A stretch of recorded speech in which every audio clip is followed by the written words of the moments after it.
10, 9, 8, 7, 6, 5, 4, 3, 2, 1.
What are the odds on Lincoln Hawks win?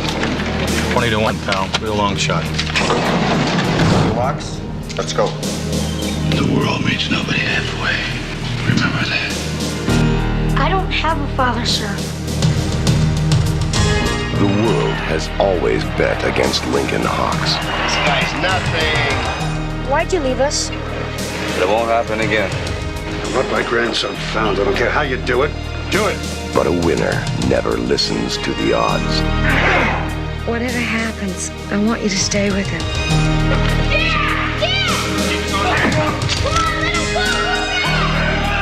Where'd we end up? Together is all I can guarantee. You ain't got a prayer in Vegas. You never had anything, so you have nothing to lose. All I want to do is hurt him, cripple him, get him off the table. All I care about is you. You're my boy. You understand? The world beats nobody halfway. Now is the time to do for yourself. I'm all you. Over the top, Dad! Over the top! Sylvester Stallone, Over the Top.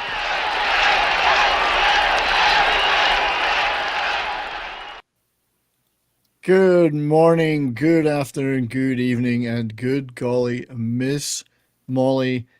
Welcome to the latest edition of the Canon Film Club, where we talk about all things Canon films.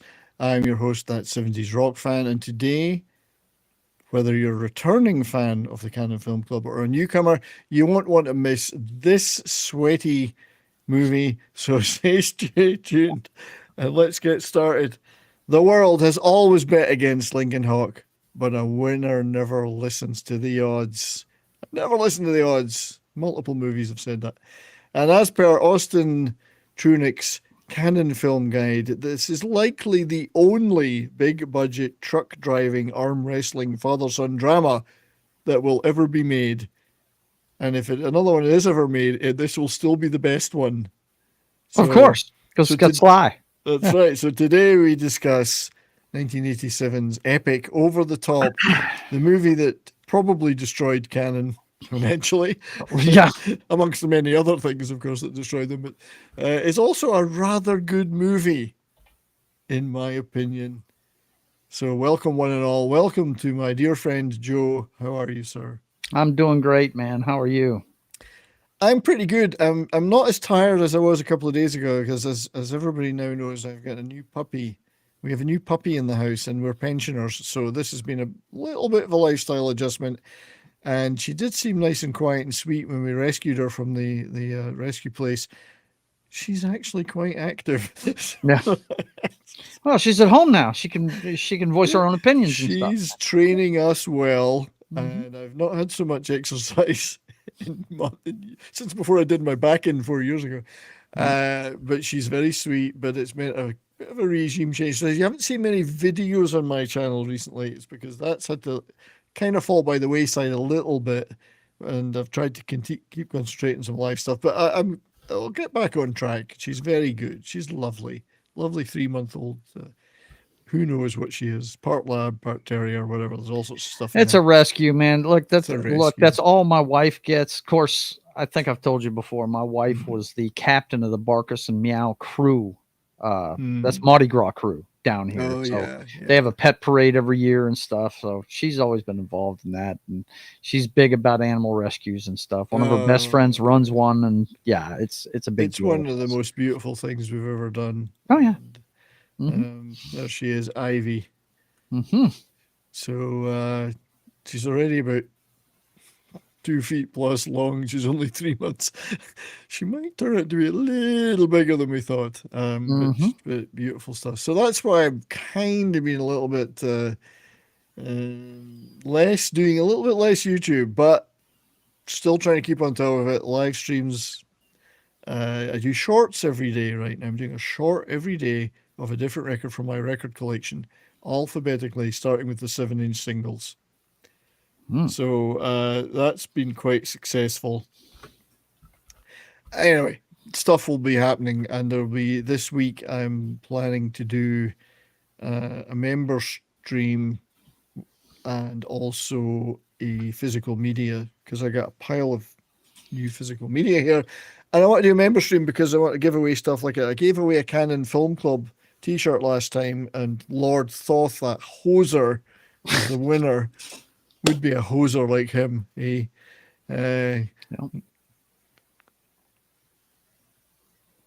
Uh-oh. Did you lose your earpiece there? What happened there? No, just fiddling with it.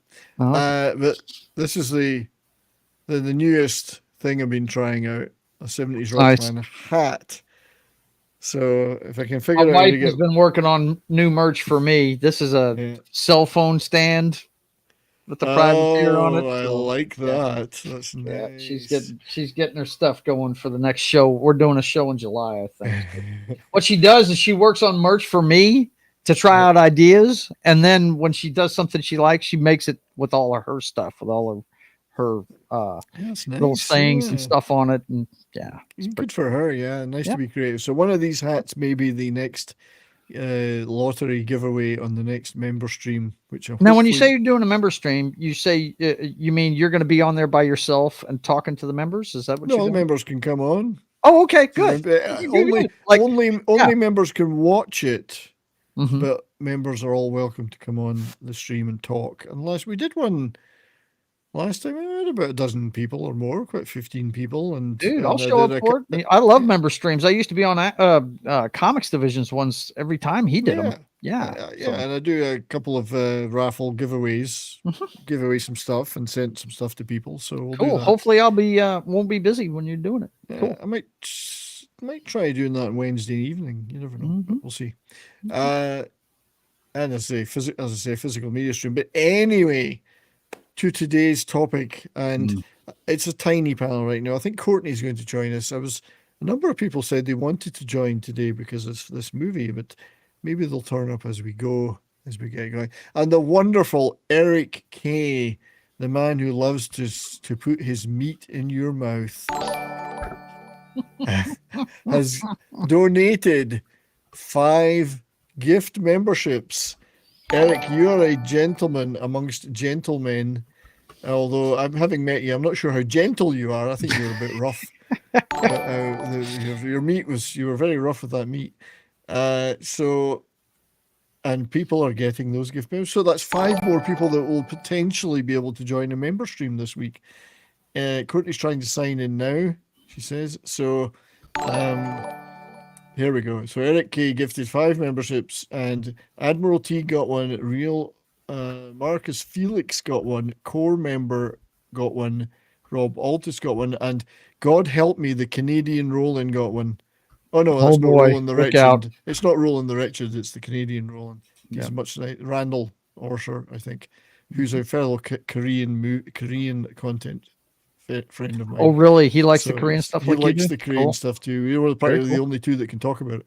So some like it rough, they do. So thank you very much, Eric K. For that, you must receive a celebratory video clip. Let's find something suitable in the list. Jerry, I'm not a nice person. I'm a mean, selfish son of a bitch. I know you want a story, but I want to kill her, and what I want comes first. My philosophy entirely. Oh man, I love Chuck Bronson, man. He's badass. He's the greatest, isn't Really he? do. He's lovely. He's very cuddly. Such a lovely guy, and he played all these vigilantes and whatever. Such a lovely guy. Anyway, to today's topic du jour, Over the Top, which is one of the most well-known Cannon films, one of the most celebrated ones. And I was shocked to find out it was a Cannon film. I really was. Indeed. That's star power. If you can get Sly in one of your movies, that's I mean there were big names in some of the Cannon movies, but not like that. He was at the height of his powers when he made this movie. He was, and they courted him heavily for years to get him. So, which we'll talk about. But released February 12th, 1987, and for Cannon, an incredibly large budget of $25 million. 12 of which was for Sly alone. I was going to say it had to be at least half. Yeah. Oh, yeah. And of course, that left them scratching their heads how they were going to raise that money. Of course, they did it in a number of creative ways, which we'll talk about. Box office, though, domestic box office of only $16 million. Wow. Although there was more sales internationally, and it's hard to tell. There's no figures on what I mean. It probably broke even in the end, kind of, maybe, especially with VHS and all that, but really kind of put a little bit of a nail in the Cannon coffin because of the cost. They just were not cut out for movies of that budget, and it showed. But it looks good on the screen. I mean, it's a great movie. Oh yeah, I think it's equal to a lot of the, how do I say this, mid-grade movies, Yes. I'd put it in there with, like, say, what was the one with Belushi and Schwarzenegger, where Schwarzenegger was a Russian cop? Red Heat. Yeah, Red Heat. I put it in that level. You know what I mean? Yeah, it was a very, upper to mid-level 1980s action drama. Right. So it fitted in very well. And it's the cinematography and directing and everything's great. It's a tight, like 93 minutes. So it wasn't like it was like overblown, whatever. It actually has a really good story, I thought, which we'll definitely get into all of that as we go through the stills. But Cannon had been courting Stallone, and Christian, by the way, the great Christian Delorme will be sitting here. Well, not here because this is my lap. He's not sitting on my lap. He will be sitting in this house tomorrow evening. That's awesome. Having a rush. It's always good hanging out with Christian. Yes. Now, is he bringing Mel with him? He is. Good. Somebody's got to keep him under control. Right. Somebody's got to keep that guy in line. Good Lord. Yes, Cannon, to save money, recycled the sweat in this movie. That's true. Recycled the sweat. If I can get my mouse to work, I'm going to highlight some of these. I don't know what's happening with my mouse. It's, oh, man. Get over here. There it is. So, yeah. So, looking forward to seeing you, Christian. Who doesn't want to drive an 18-wheeler arm wrestling across America? Exactly. It's just a guy's dream, this movie. Yeah. Real Steel has some. Actually, that's a good point. Real Steel kind of feels a little bit like it in some ways. It has a similar vibe. I hope they didn't recycle the sweat. Of course they did. It's canon. They used that sweat in multiple movies after this. So anyway, Cannon had been courting Stallone since 1984, and they wrote a large check for him for Over the Top. But it took 2 years to raise the cash to make Over the Top, and including having to make a deal with Warner Brothers to get it distributed and get some more money in distribution wise. So And the film itself, the genesis of the film itself was even further back. It was like 7 years before that Cannon had first shown an interest in it. Stallone wasn't on board at that point. So I love I do love this artwork, actually. It's really look, nice. Movie posters were a thing back then, man. Oh, it's great artwork. Yeah, it is awesome. Says it all. So they in the meantime, of course, Warner Brothers wanted to make Cobra with Stallone because Cannon had signed an exclusive deal. So Stallone had to make this movie and he wasn't supposed to do anything else. But because they wanted Warner Brothers money and distribution for Over the Top, they went, yeah, we'll release him to make Cobra. And of course, we did Cobra on this channel, on this show. And the actually Cannon got a credit on it, but really it was a vanity credit. It's not their movie, but we still called it a Cannon movie because they did a producer credit. Right. So you got to do that, which kept Sly happy. Now this movie, which they took 2 years to raise the rest of the money. That's why it took so long. It was be produced by the Go-Go Boys themselves, but Menachem Golan wanted to direct it himself, and he had directed a lot of movies, right? Including like the Delta Force the year before. So he wasn't like he wasn't a good director. Stallone wasn't necessarily too keen on that. So what Cannon did was wrote him a larger check. Yeah. So instead of 10 million, he ended up getting 12 million in order to say, yeah, okay, because he didn't think Golan was the right guy necessarily for this movie, but apparently it went quite well, although Stallone didn't direct it. He kind of had a lot of say in how it was directed. Right. I'm sure. But yeah, they just kept writing him larger and larger checks till he agreed to everything. I just love these pictures. And look at that. Isn't that beautiful? Yeah. Yeah. That guy's got bigger biceps than my legs. And Stallone pulled him over. Yeah, he did. The movie. Golan ended up directing. He did it, and I think he directed it very beautifully. I think this film flows very well. Yeah. Look, it's like I said, when I found out it was a Cannon film, I was kind of shocked. I really was, because their stuff is a little bit lower grade when it comes to the cinematography and the editing and whatnot. And this one came out pretty good. But the history of the movie was that there was two guys involved originally. This is David Engelbeck, who had history with Cannon as well. He and a guy called Gary Conway originally wrote the story, and it was meant to be a vehicle for Gary. So we did America 3000, which was David Engelbeck's project, which he wanted to direct this, and Golan said, no, I'm going to do it, but we'll give you the chance to make your own movie, whatever you want to do. So he made America 3000, which we're all grateful for. Yes, of course. I mean, why? How could we not be grateful, as we talked about on another edition of Cannon Film Club, for the great America 3000?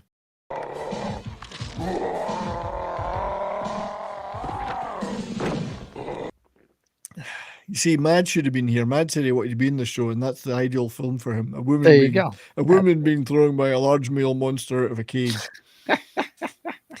So women in bearskins, can't get enough of it. Yes. So Engelbeck and this guy Gary Conway came up with the original idea, and it was meant to be a vehicle for this guy Gary Conway, who was.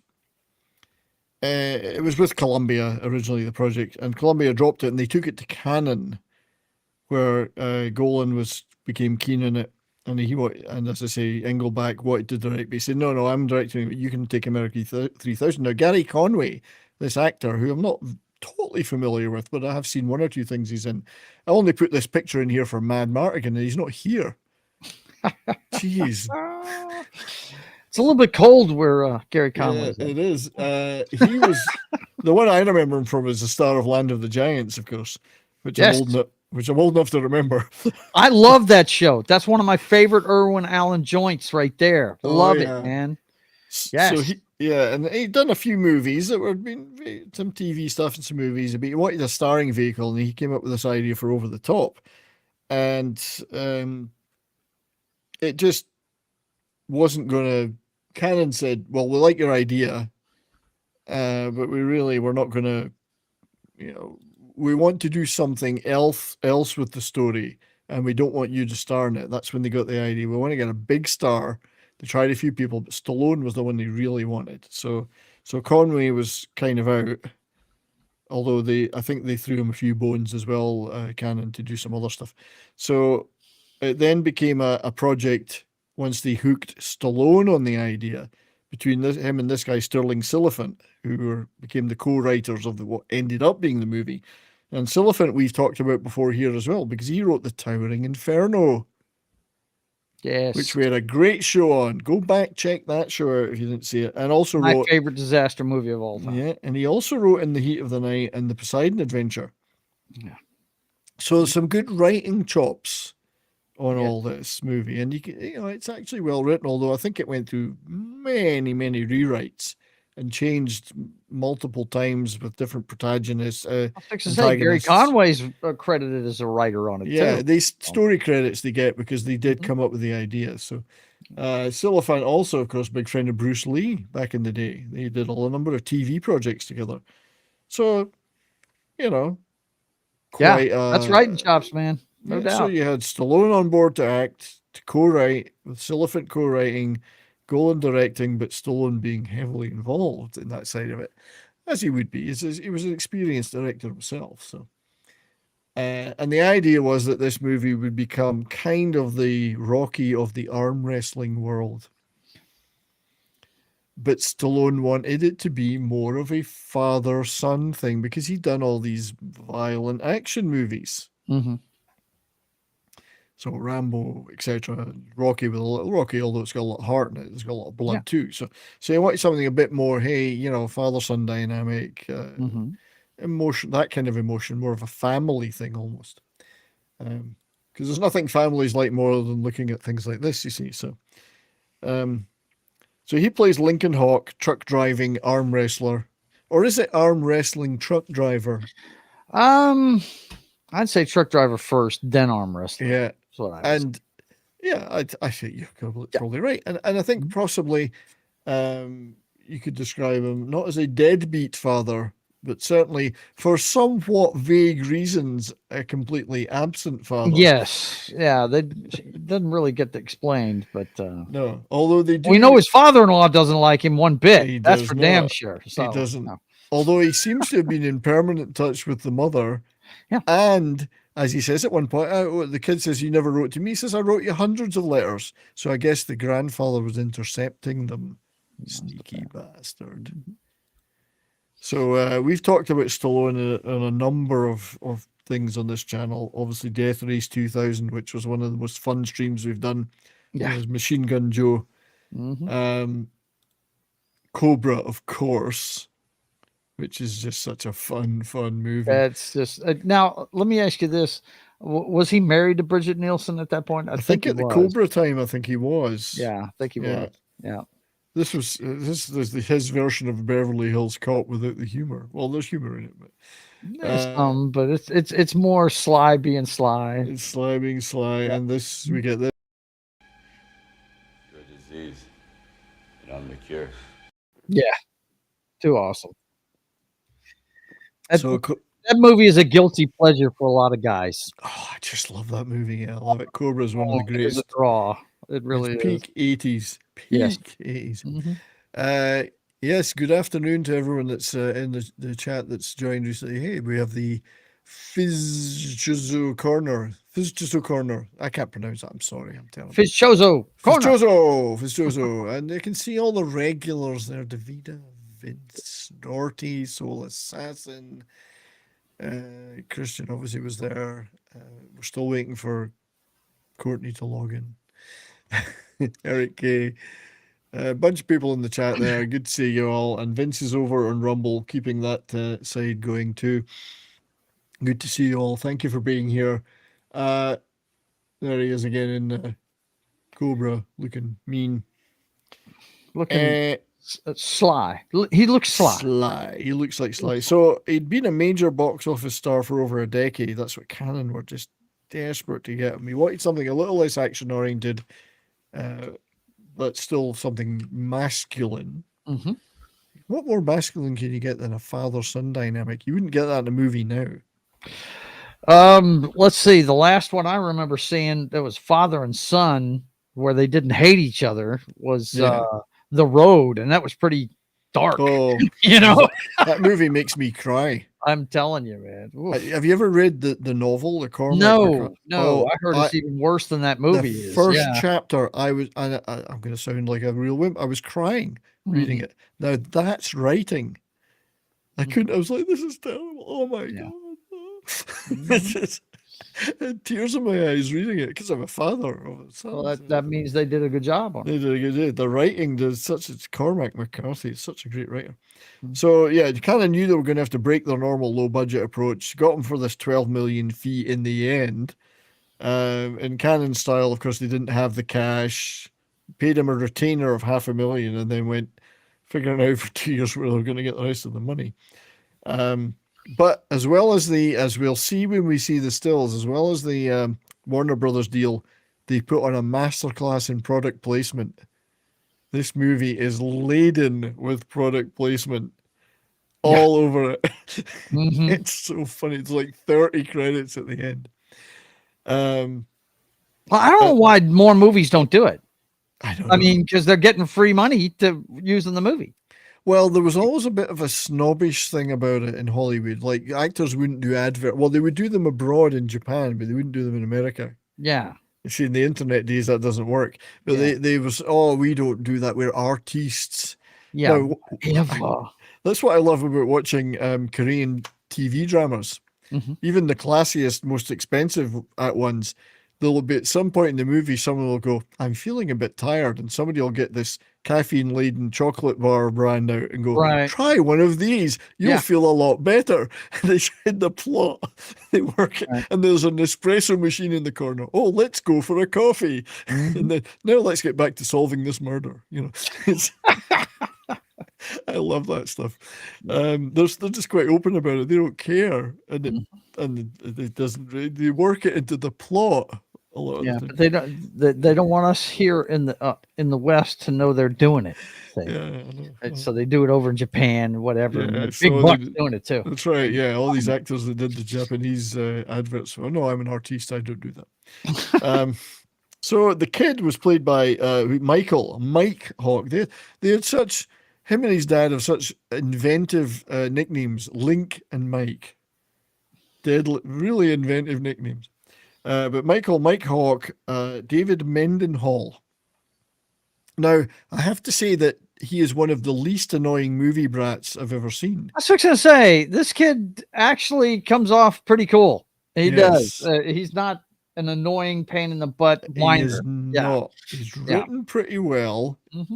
Also, I think the movie does him the justice of not dragging the resentful bit out for 40 minutes and getting to know his dad pretty quickly and turning into a likable relationship pretty quickly. And it helps, I guess, that the kid, David Mendenhall, was 14 when he was cast.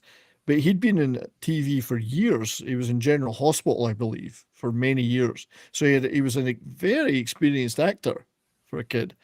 Eventually moved into doing more voice acting later. And then got a law degree, and he worked a lot in the legal side of the entertainment business. But he also appeared in 2 other canon movies, which will probably be fairly far down the list of ones we talk about. Going Bananas.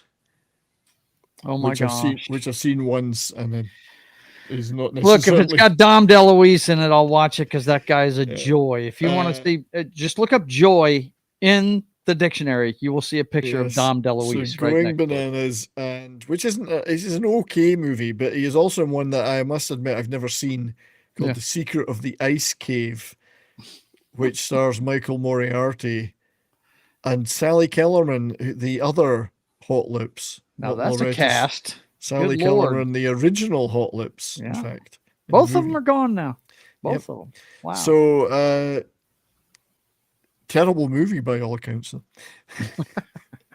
So he also is in a movie which I must say I've never seen and is also meant to be terrible, but I'm kind of intrigued. Me too. the worse the reviews are, the more I want to see it. You know, it looks like it's coming out of that looks like a Canon film right there. That looks like it could be really good, you know. No, it isn't, but it looks like it. Yeah, it does. It's a Roger Corman, so it's like an AIP. Space Raiders. There's a movie for you. Yeah. Which notoriously Roger Corman reused the music and effects from Battle Beyond the Stars. So he basically took Battle Beyond the Stars, put a few different acting scenes in it, and used everything else. Of course he did. So I'm desperate to see it now. I've never seen it before. Vince Edwards is the star. That's awesome. So David Mendenhall. Now, practically the only other name that anybody might have known in the movie was because they used to keep it cheap. The rest of the cast are pretty low key. Right. Robert Loggia. Loggia. It's pronounced Loggia. I'm Scottish, so screw him and his name. One of the greatest character actors ever, guys. If you've never seen a movie called Jagged Edge with Jeff Bridges, that was one of his and big Glenn ones. Close. This guy plays a detective that is just Mr. No Bullshit, and he's awesome in it. Yeah. Yep. So he plays Jason Cutler, the bad guy of the movie, wealthy and powerful maternal grandfather of Mike. So Mike's mother's dad. And he sees himself as being the kid's guardian and protector and owner. Mm-hmm. And to be fair, he's got some reasons for that. But so one of the few recognizable names in the movie, veteran American character actor in TV and movies, Tim, my friend. Tim FKHC 2005 has donated $1 via Super Chat. Thank you very much for your support, Tim. And you know you support the channel and all the shows on the channel very much. So I appreciate that, mate. So you definitely have to get a Canon-related clip of some kind. Come on. Let's see. What should we do today? You lost your edge. You're the loser, punk.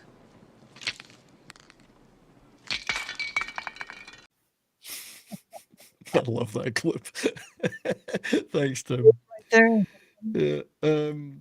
You're the loser, punk. Yeah, you're the loser. Good to see you, Tim. It's always good to see you, mate.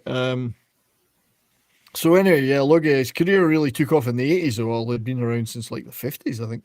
Scarface, Officer and Gentleman, the aforementioned Jagged Edge, and Big. He had a big part in Big. Actually going to see Officer and a Gentleman the 24th of this month on a Tuesday. Right after work, I'm meeting my mom and my wife down at Robinson Film Center. That's our local independent movie house. They're actually doing a showing of Officer and a Gentleman. Will love lift you up where you belong? It always lifts me up. But the you know bit what I like about that movie is is that the one where they play Tush at the beginning when there's a fight outside a bar?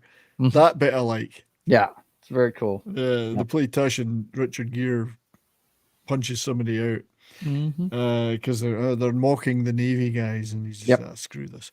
If that's the clip I'm thinking of, I've only seen the movie once. Yeah. But yeah, and also though I have a tremendous soft spot for him for this role. Yes, Independence Day. Legendary film and a legendary role. The hard-nosed general in Independence Day who basically ends up being the head of all the military that's left. Yeah, that's left. He's the boss. Yeah. I like him a lot in this. He's just the right guy for this kind of role. Christian Delorme and his vinyl revival donating $2. You'll get that back tomorrow, mate, when I feed you the finest prairie oysters from Alberta. Let's see James Brown. Hang on. Wait a minute. I want to see the girl in the back on the speakers. That's what I want. Thank you, Christian Delorme. Cheers, buddy, for that $2. That does keep the lights on here. You know, I got a puppy to feed. I got a family here.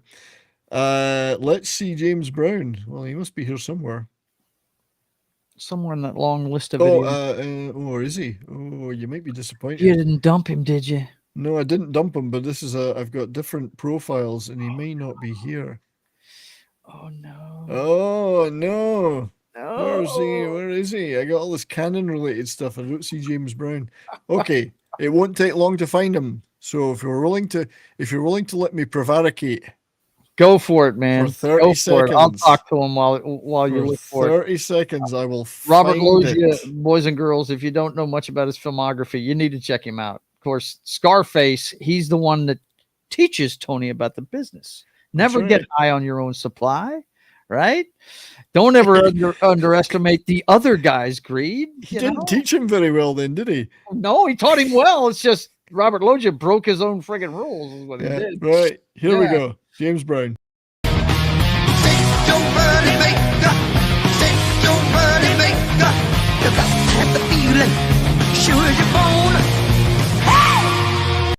The classic, the all-time classic. Yes, there it is. Yeah. So I'm glad you mentioned that one. I didn't have it in this profile. For those, there's the magic, but the sauce behind the magic here, the different profiles for different shows, and you try to have clips related to them. That one should be in every profile, of course. It's the first Obviously, and best if clip. Christian's going to watch your show, you better have it. It's the first and best clip we've ever used. So, the great Bill McClintock. Can't praise him enough. Does all the mashups. Check him out on YouTube. Subscribe to him. Where were we? Yeah, Robert Loggia, great guy, great actor. The other actor who may at the time have been fairly well known, and we certainly had her on the show before too, playing the ailing mother of unspecified illness nature, Christina Hawke, is Susan Blakely, who did appear on the show in the Towering Inferno episode. She was in the Towering Inferno. She is the wife of the guy that started the fire. That's right.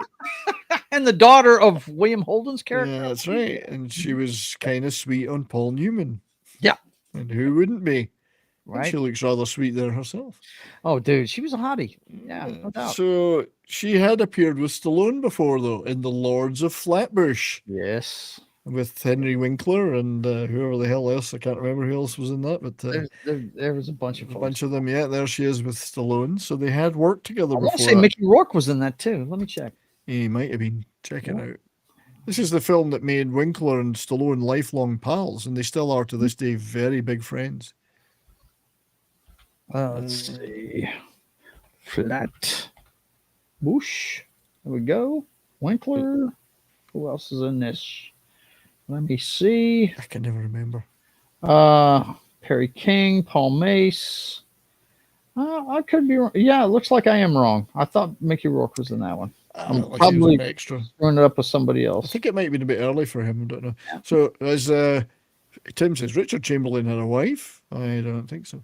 In the film, in the movie, called acting, folks. It's called acting. Acting, dear boy, acting. So she also, I remember watching this when it was on. She was one of the main stars of Rich Man, Poor Man. Rich Man, Poor Man, that's right. Yeah.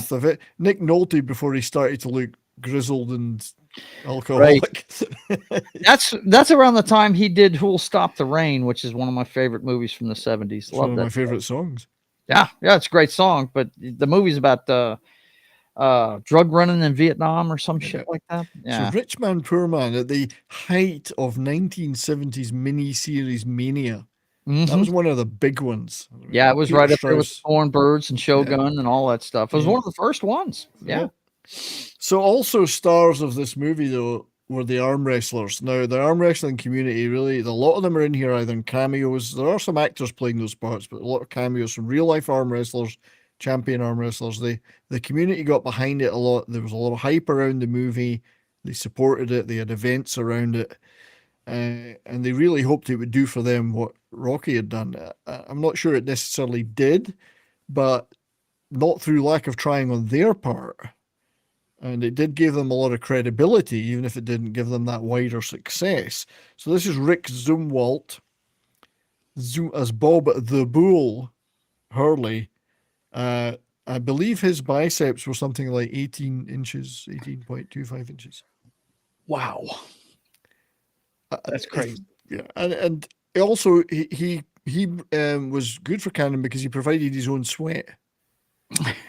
So they didn't have to use recycled sweat. What?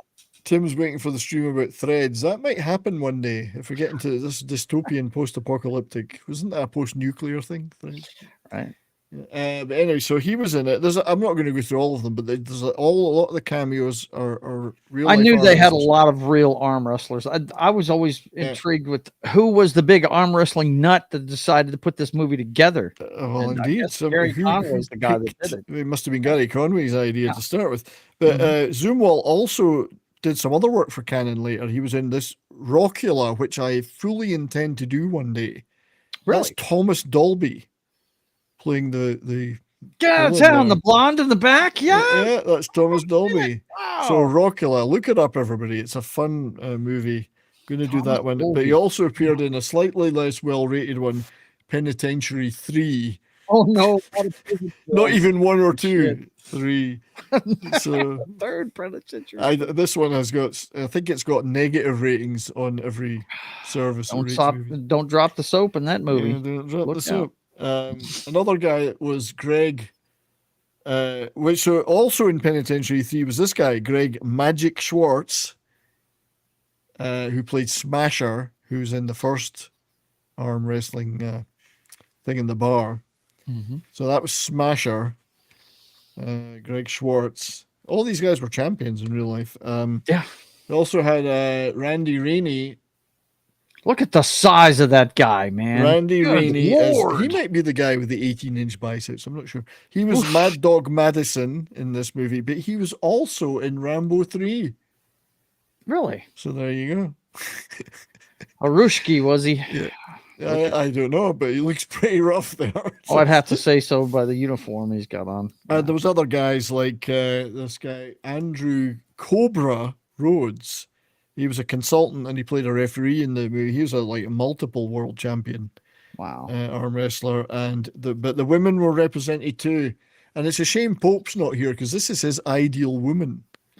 Dude. Reggie Bennett was kidding me? Female arm wrestler. Christian would be enthralled with her too as well. Yeah, you do see her at one point in the movie. I don't think she's got any speaking lines, but Christian and Pope would be all over Reggie Bennett. Yeah, they would. Look her up. She's a powerful woman. Yes. I like what Davina says. Randy's veins. Randy's veins have veins, right? As my father-in-law would say, he's got muscles in his poop. You're scaring me, folks. You're scaring me. Oh man, good one. Anyway, so they did get into it. They were very enthusiastic. So God bless them. They did their best for the movie. But also, I think one of the main stars of the movie was the truck. Yeah, or no trucks, because there were 4 of them playing one truck. Mm-hmm. They had stunt doubles and triples and quadruples. And I don't know much about this stuff, but it's a great old rig, and it's a vintage 1965 model A64 autocar. Get out of town. Wait a minute. It's a 1965 model diesel truck? Wow. Yeah, A64 autocar. Autocar being a truck manufacturer, of course. This was the model A64, and Canon bought 4 of them for this movie. Well, that might have been the rest of the budget. Good Lord, man. Maybe. Well, think about it. This movie came out in what, 80s? Late 80s? 87. 87. So by then it was a classic truck by 2 years. It's got character. It's got such character. That's amazing, man. That is amazing. I just think it's beautiful. And they picked the greatest locations: Monument Valley, the highway up to Mesa Verde, all those other great desert locations and high plains locations to film them driving it. It looked really good. Those scenes are fantastic. That Monument Valley stuff, I mean, if you've driven on that road, and I'm lucky enough to have been there, fabulous drive. I would recommend it to everybody. But these trucks actually had a subsequent career. They used them in Messenger of Death, Charles Bronson film. This is from Messenger of Death. They were also used in something I've never seen, which was apparently Fred Savage did a feature-length Nintendo commercial called The Wizard in 1989. This is one of them, and it still had Hawk hauling on the doors. No doubt. So they didn't even change the paint job. Wow. Yeah. Cool. And then another one ended up in the film Tank Girl, if anybody remembers Tank Girl. They reached a sad end, though. Two of the original vehicles were scrapped, sitting unused in a junkyard. There's one left, and a fan of the movie in West Virginia purchased it, and he's hoping to restore it back to what it was in Over the Top. So there's one of the 4 remaining that they know of. Wow. But they Canon got their money's worth out of those trucks. Yeah. Obviously, they were using them in other movies. Imagine letting it rot away. You think somebody would want to buy that, It's just crazy. Well, the fan that bought it needs to find out where the other 3 are and use it for parts. Yeah, exactly. I did want to talk a little bit about locations. The wrestling competition is at the Las Vegas Hilton, which was previously the International, where Elvis did his. Elvis's, and it's now known as the Westgate. And I stayed there last year at the Las Vegas meetup. Really? Nice. So I'm quite, yes, I was like, Now, I maybe there was some over the top stuff there. I didn't notice it. There's this is some of my pictures. Mm-hmm. That's where Barry Manilow was there. So it's an iconic building. Yeah. It's got a nice pool area, actually. Yeah. It's a slightly older hotel and a little bit slightly out of the way compared to some of the main strip, but it's on the metro. It's really not bad to stay at. Mm-hmm. There's Sean Connery. They've got big pictures of all the stars that stayed there. Sean Connery outside it. And then there's the Elvis statue. Mm-hmm. So a hotel with a lot of history. I wonder how many statues of him are around, because here in town, I take the clients by the one at the Municipal Auditorium here, because that's where the Louisiana Hayride is. Quite a few. And that's where he started his career. Wasn't that his first? That was appearance? First live venue. That's where Colonel Tom Parker saw him for the first time. So they used the right Hilton here in Shreveport. Yep. Yeah, they used the Las Vegas Hilton for the competition. Mm-hmm. Another feature of this movie is the soundtrack. It's very close to the convention center, Eric. And I stayed there for practical reasons. It was a little bit cheaper than some other places, although they hammered you on everything else. But at least you could get on the metro station to go to some places. Right. The monorail. Sorry, metro. So not a bad soundtrack. It just kind of leap out at you as being one of the best, but it's got a couple of strong acts on it. Kenny Loggins, I see. You've got Sammy Hagar, Eddie Money, Asia. It was really John Wetton, but they put it under the name Asia. Robin Zander, Giorgio Moroder, who was the soundtrack producer. He was the guy that did the soundtrack, and he got all these acts in to do stuff for it. And Giorgio Moroder was pretty hot from in the 70s and 80s. So yeah.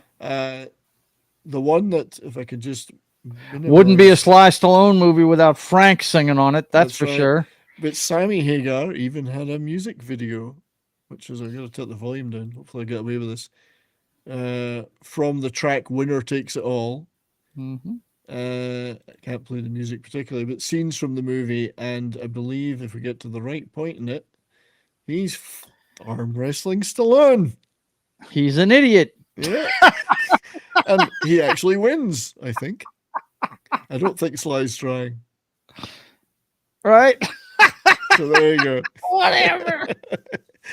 He pound Sammy into the dirt. What are you talking about? He would, but yes. Well, not in the biblical sense, of course. No, of course.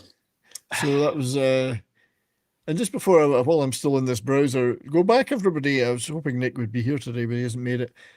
Way back, the 3rd episode of Toxic Tuesday, which, of course, Nick's great series every Tuesday night. It's been running for three years now. Oh, yeah. Nearly 4. Episode 3 was Over the Top. He did the movie Over the Top. What was interesting was I wasn't on this show, but people, sadly departed Cardinal Sin Gill was on it. Yes, he was. Quite a different lineup from Toxic Tuesday these days. So, oh, yeah. A little bit different. Please check it out, though, because it was one of his early. The Wake Down was there. So check Nick out. Nick's channel way back in time. He did Over the Top as well. So, right. Well, let me hide that. Let me hide my stream. There you go. That's what I always do when I have to work on browsers. I always just put the people front and center. Yeah, and do that in the background. So that's the background of the movie. Hope everybody's doing all right over there. Hello to Ayav Nordic.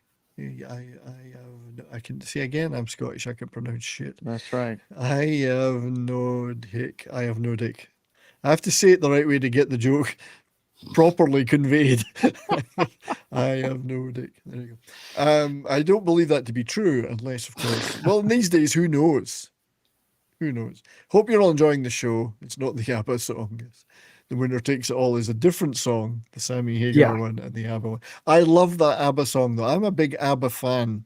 I am a fan of them as well. Yeah. They were one of the first bands to sell their library to these people putting the AI shows together. Oh, right? They do the holographic. Yeah, they've done the holographic thing. It's incredible. I've always liked ABBA. Yeah. Even back in the day when I was into rock stuff, I liked ABBA. I think they're such beautiful melodies. I was fixing to say, if you find a great female voice, of course, I'm a big Linda Ronstadt fan, but you find great female voices like that. I would put them up there with the girl that sings for Evanescence. That kind of voice that's really something those multi-layered harmonies with those voices. Mm-hmm. Like if you listen to a song like "My Love, My Life" from a Rival album by Eva, it's one of the most beautiful things you'll ever hear. Multi-tracked, those voices multi-tracked. It's just anyway. Enough of that. Hey man, we can get sidetracked on music. So we'll run through some stills and we'll just talk about whatever we want to talk about. Yeah. So so Rick Zoomwalt that we see in the picture there, he was multi-world champion. There was another woman in this, Laurie Cole, who's a arm wrestling world champion. Bunch of them in there. A lot of trophies. A lot of them are still with us. This movie, most people are still around that were involved with it. Obviously, Robert Loggia is gone. Loggia. Low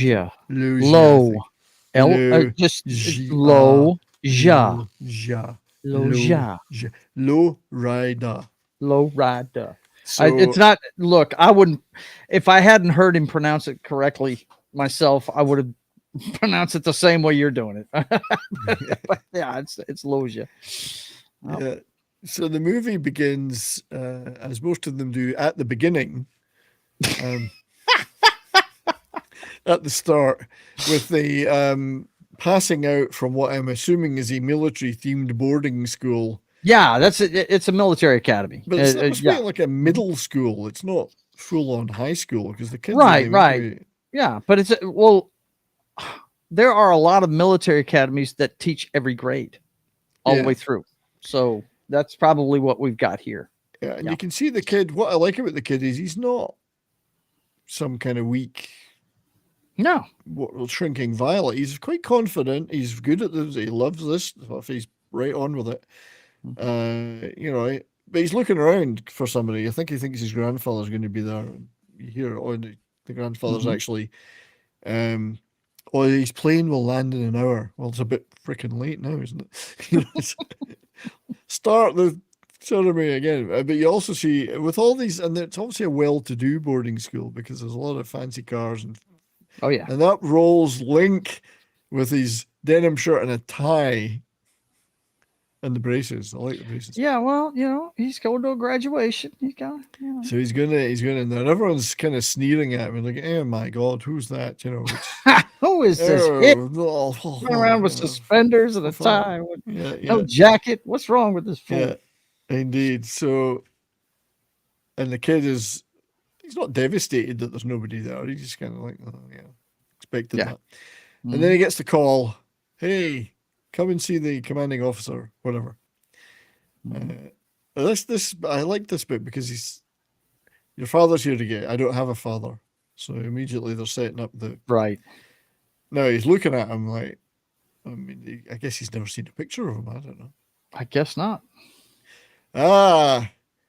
We have another participant. I'd like to welcome to the stream the lovely Courtney. There she is. Hello, Courtney. She Can you says hear us? She's working on it. Can you hear us? She's We working can't. on it. I don't know if she can hear us or she's looking concerned. Well, she's trying to figure that out. The kid has accepted. The kid has accepted the fact that this guy's turned up to get him. Yeah, and it's the mother that's arranged it. Mm-hmm. And as they said in the military school there, well, the mother's not the grandfather. The mother's the custodian. It's her kid, and she can do this because they were all, well, his grandfather's coming. So he's a bit like, okay, I'll go with you, sir. You know, right? I didn't find him too annoying. He's preppy, but being annoying. He's got an attitude with him because the guy hasn't been around. That's you know, I mean, this is kind of real world stuff. You know what I'm saying? Yeah. But you can see there's already pictures of him up and everything. I love the fact it's obvious that's his dad because he's got pictures of him all over the place. He's looking around, and he's a bit standoffish, but he's not like aggressive to him. He's gone with him. He's not like, screw you. But he says this is a bit rough, isn't it? You know, this is a stinking truck or whatever. Yeah.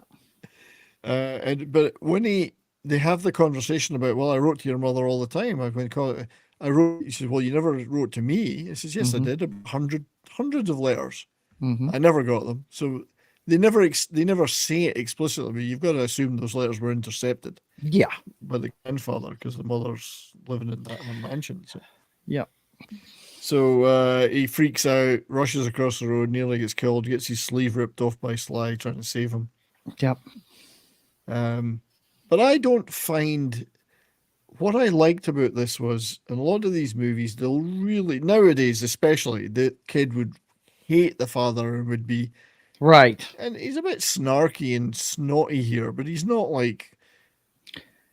No, he just doesn't know him. That's all it is. He just doesn't know him. He's not mean with him or anything. I did want to point out, yes, boys and girls, if you think he recognized him, that was Terry Funk, one of the guards for Mr. Loja, his character. That was Terry Funk. Terry Funk. All of us wrestling fans know exactly who that guy is. And there is some pro wrestlers as well as arm wrestlers in this. Yes. Yeah. So I'm hoping people will spot some of those cameos, but I'm not a big wrestling guy, but I knew Terry Funk's name was in the cast. Yeah. Hey, look, the two movies I remember him being in were this one, and he's also in, everybody knows he's in Roadhouse. He's one of the guys beating up Patrick Swayze in it at one point. Yeah. So he's the muscle for, because Logia.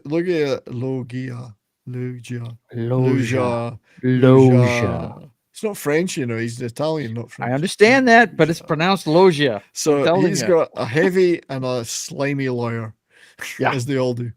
So this is quite funny. They're not doing. See, I liked it. They didn't drag out the I hate you. Right. I'm reluctantly here, and I hate everything about you. The kid's kind of intrigued. Yeah, he's curious. Yeah, he's curious what's going on. Goes along with it. He says, "Let's go eat." And he starts talking about the dangers of steak, and he's clearly come from a different upper echelon way of life. Right. He's like, whatever. Fried chicken and mashed potatoes has got 1,000 calories and 50% fat. And he's like, Sly's like, what? And he goes, I'm gonna have a tuna sandwich on whole wheat with a sparkling water. Blah blah. Oh my god! And Stallone goes, okay, 2 of those. What the? No, teach this kid how to eat. Yeah, I kind of like the kid. You know, most kids are brats in movies, and I like know. them. And I know he gets a bit shirty later, but for various reasons. But he also walks around quite happily with the sleeve off. Yeah, right. So here's where we get the first confrontation. Yes. And $1,000 is involved. He's, come on, and Link. Come on, Hawk. Yeah. Right now, we're going to do it. And he doesn't say what they're going to do.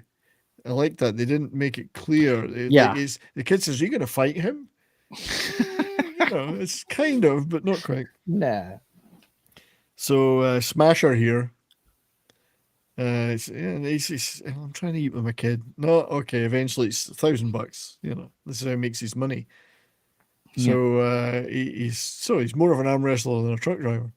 But he gets he takes the shirt off, gets the hat on, and you see him. I like see you in Vegas at the back is important. Yeah, but you see him slice Gene himself up like this.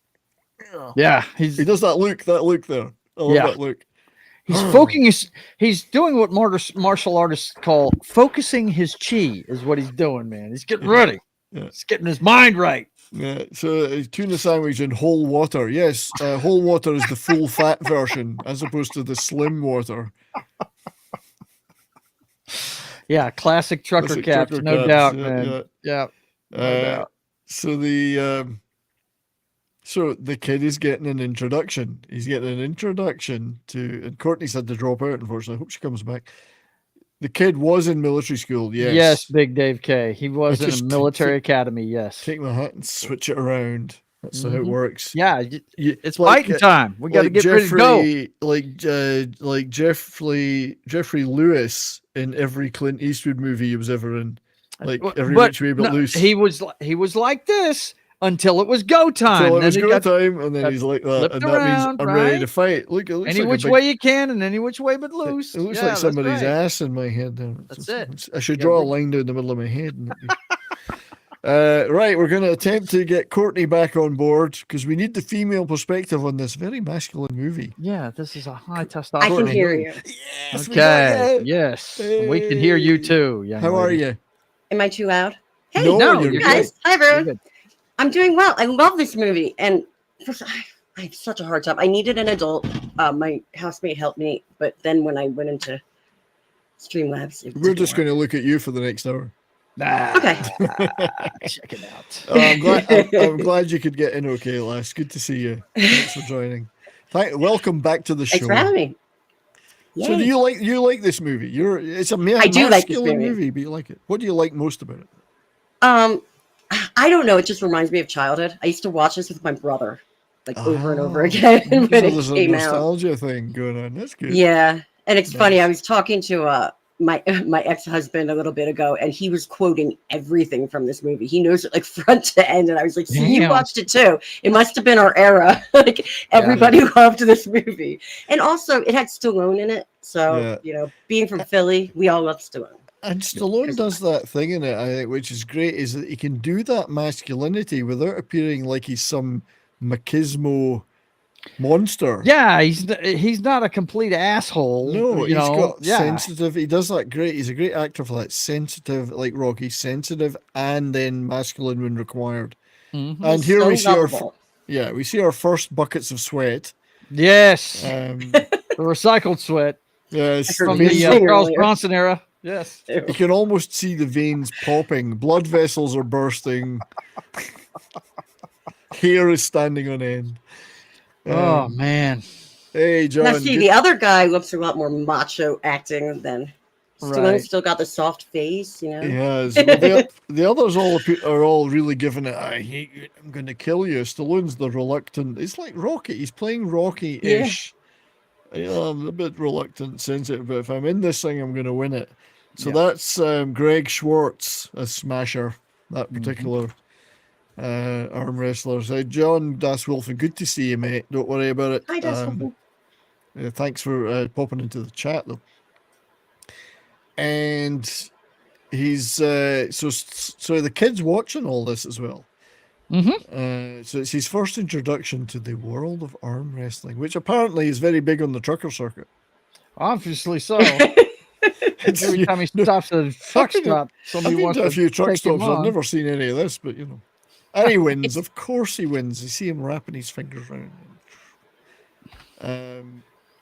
But this is where the other, our soon-to-be main rival appears, and he talks to the kid.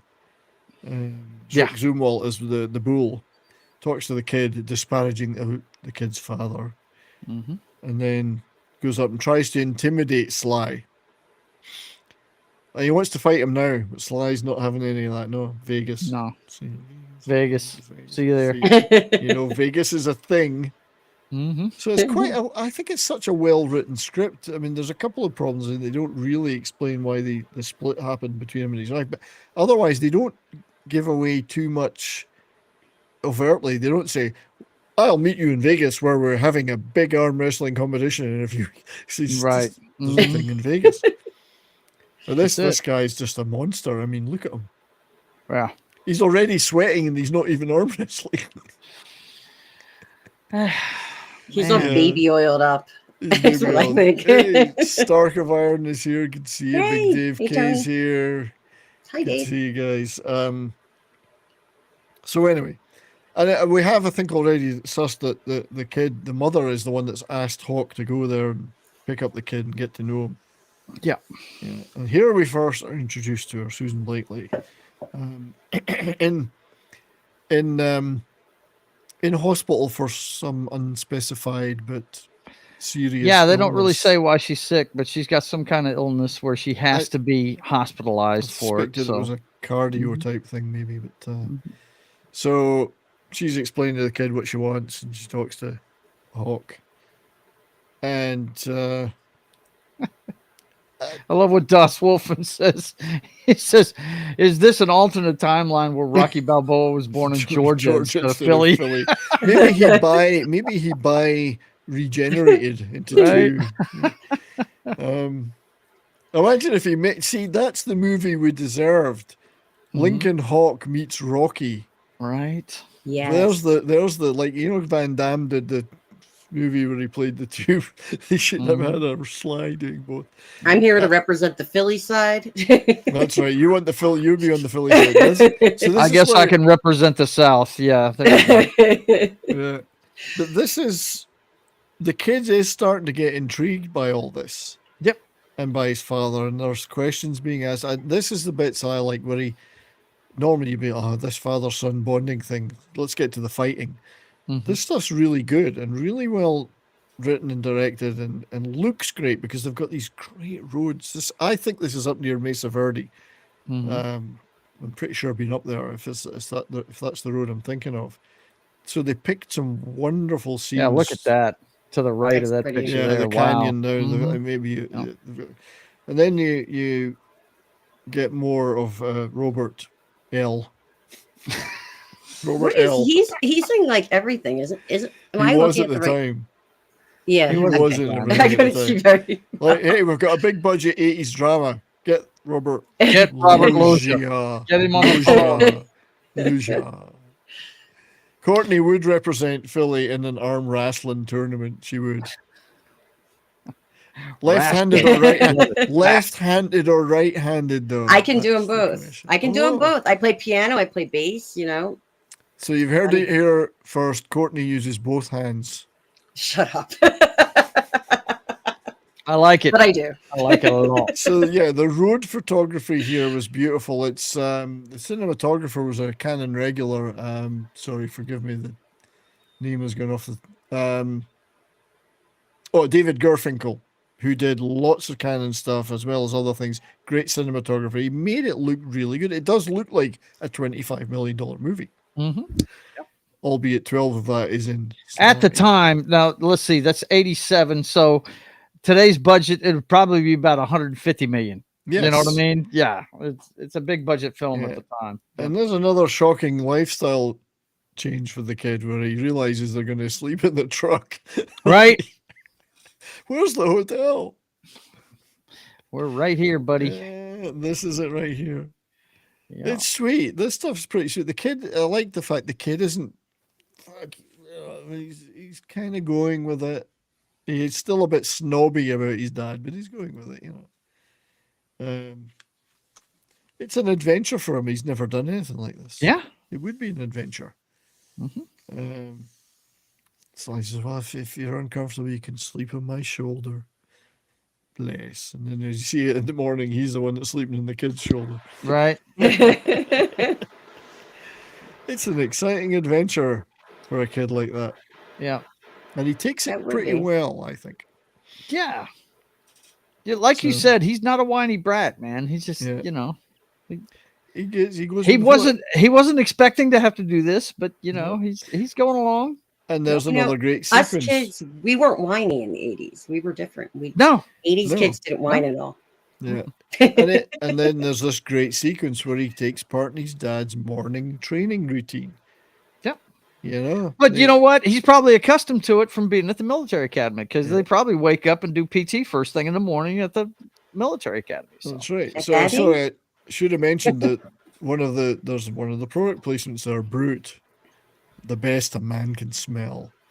So is it really? Is it though? Is it though? So this is great stuff. Yep. Again, this is very Rocky because Rocky didn't have fancy gear. He trained with whatever he had. Mm-hmm. Very Rocky 4. If it was Rocky 4, he would have picked the truck up. I like how they evened up the sleeves. He evens up the sleeves, and then we get this. Is that a jaguar? What's that? It's an eagle. Oh, it's an eagle. Sorry. You're talking about the hood ornament? That's an eagle. I can't. It's not. Oh, yeah. It's the same eagle that's in all the artwork for the poster. I can't even see the hood. It's a hawk. No, it's a hawk. So it's Is it a hawk? There you go. It's a large bird. Okay. Without my glasses on, it's a bit large, blurry. aggressive bird. Yes. Oh, it's a hawk. Yeah. All I could see was a I'll take your word for it. It's like Courtney, a large, aggressive bird. Just kidding, lass. I don't mind the word bird for. Yeah. All right. She's a bird.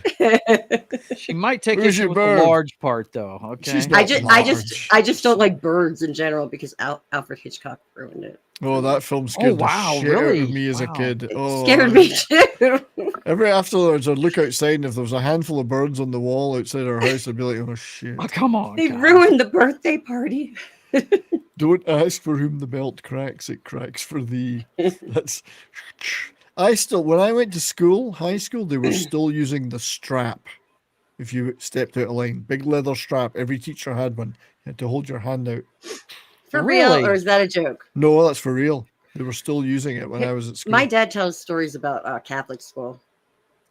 I'll bet he does.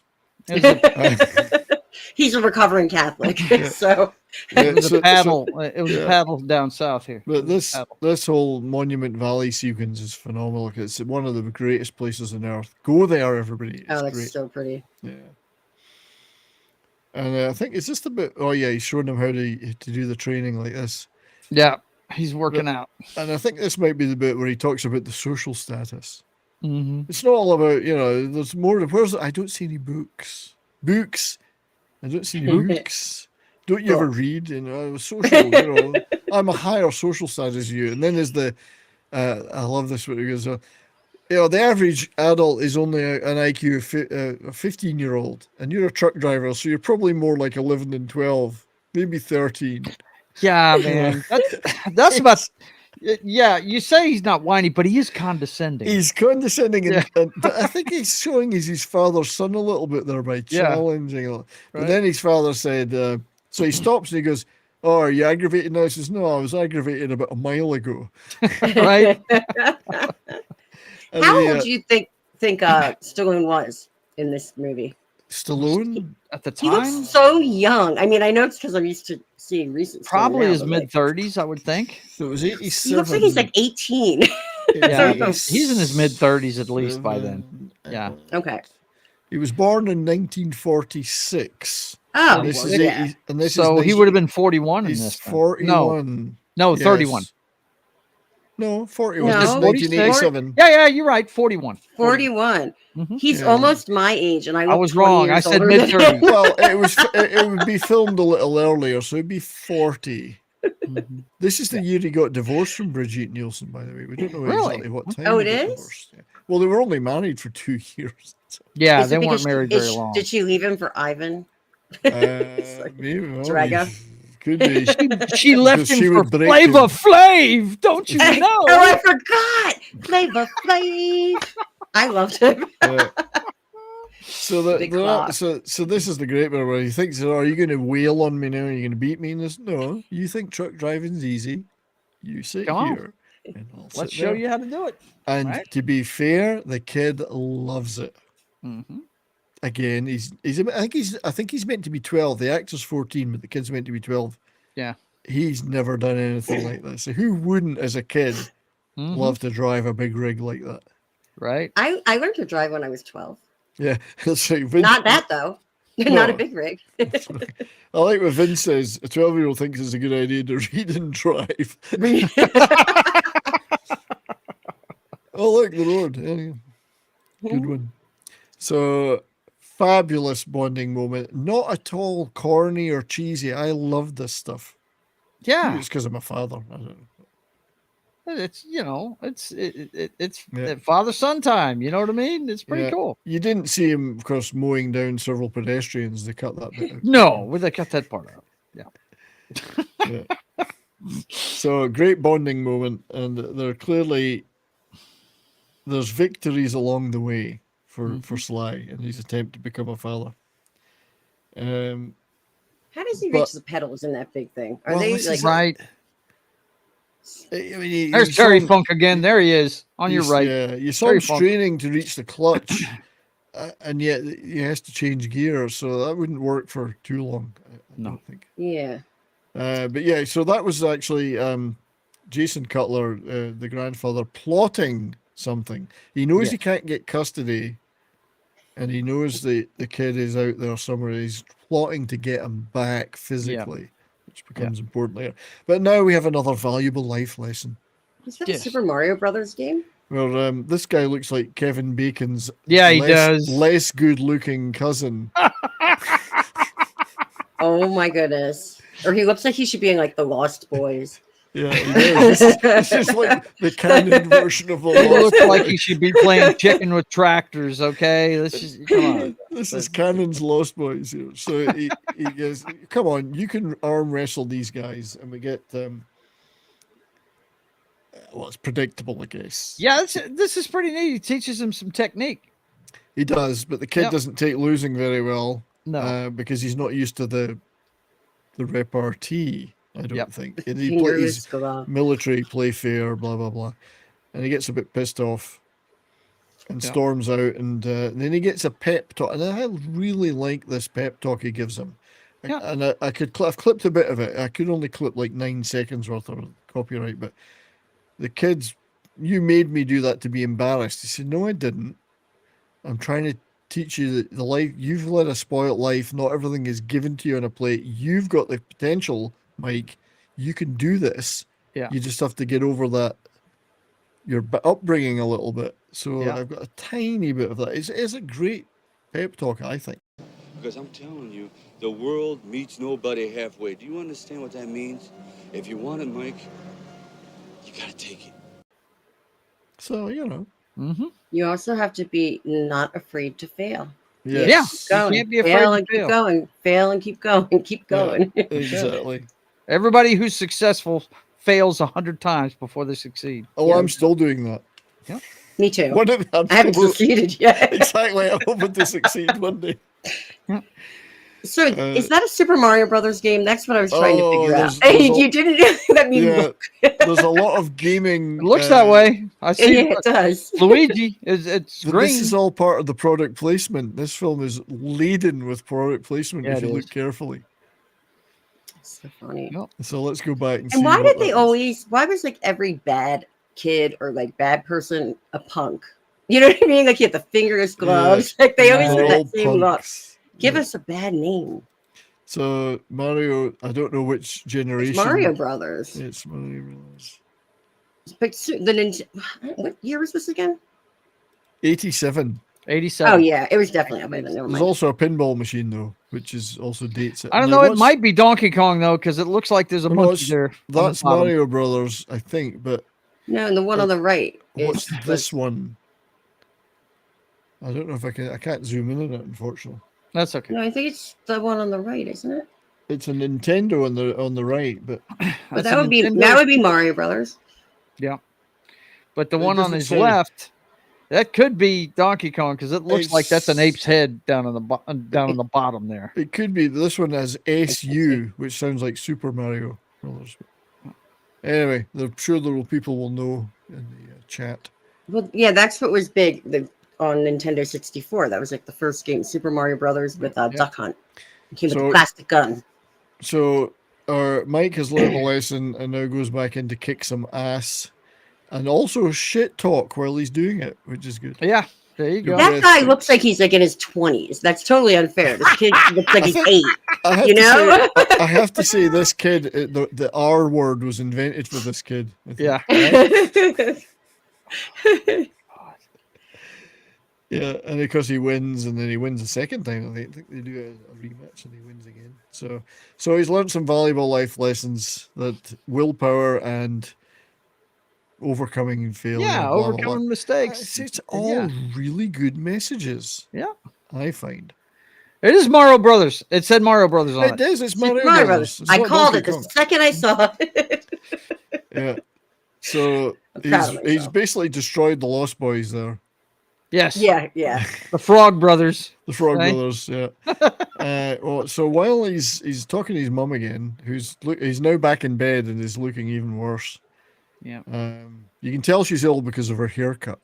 Right. I was gonna say, man, she looked a whole lot better with the long hair. In the Towering Inferno looked a little bit. Although they cut her hair short to make her look like she's sickly. Yeah. Yeah. It is 13 years later. Or something? Is that we don't know. They never tell us. They But never she's say. obviously she's hospitalized, and at one point she's sitting on a couch. Now she's in bed. It's Yeah. They also never say why he left, other than the fact he says, I left her. Mm-hmm. Now, this is where the granddad has sent some thugs to physically kidnap the kid. Yep. And we have a chase scene inserted in the movie. A chase with them and the truck, which is pretty well done. Yep. The good thing about this is, he punches a couple of guys out and gets in the truck. He knows he can't. He knows he can't just steamroller over them. His kid's in the car, so he has to be careful about what he does. So he does manage to get in front of them, though.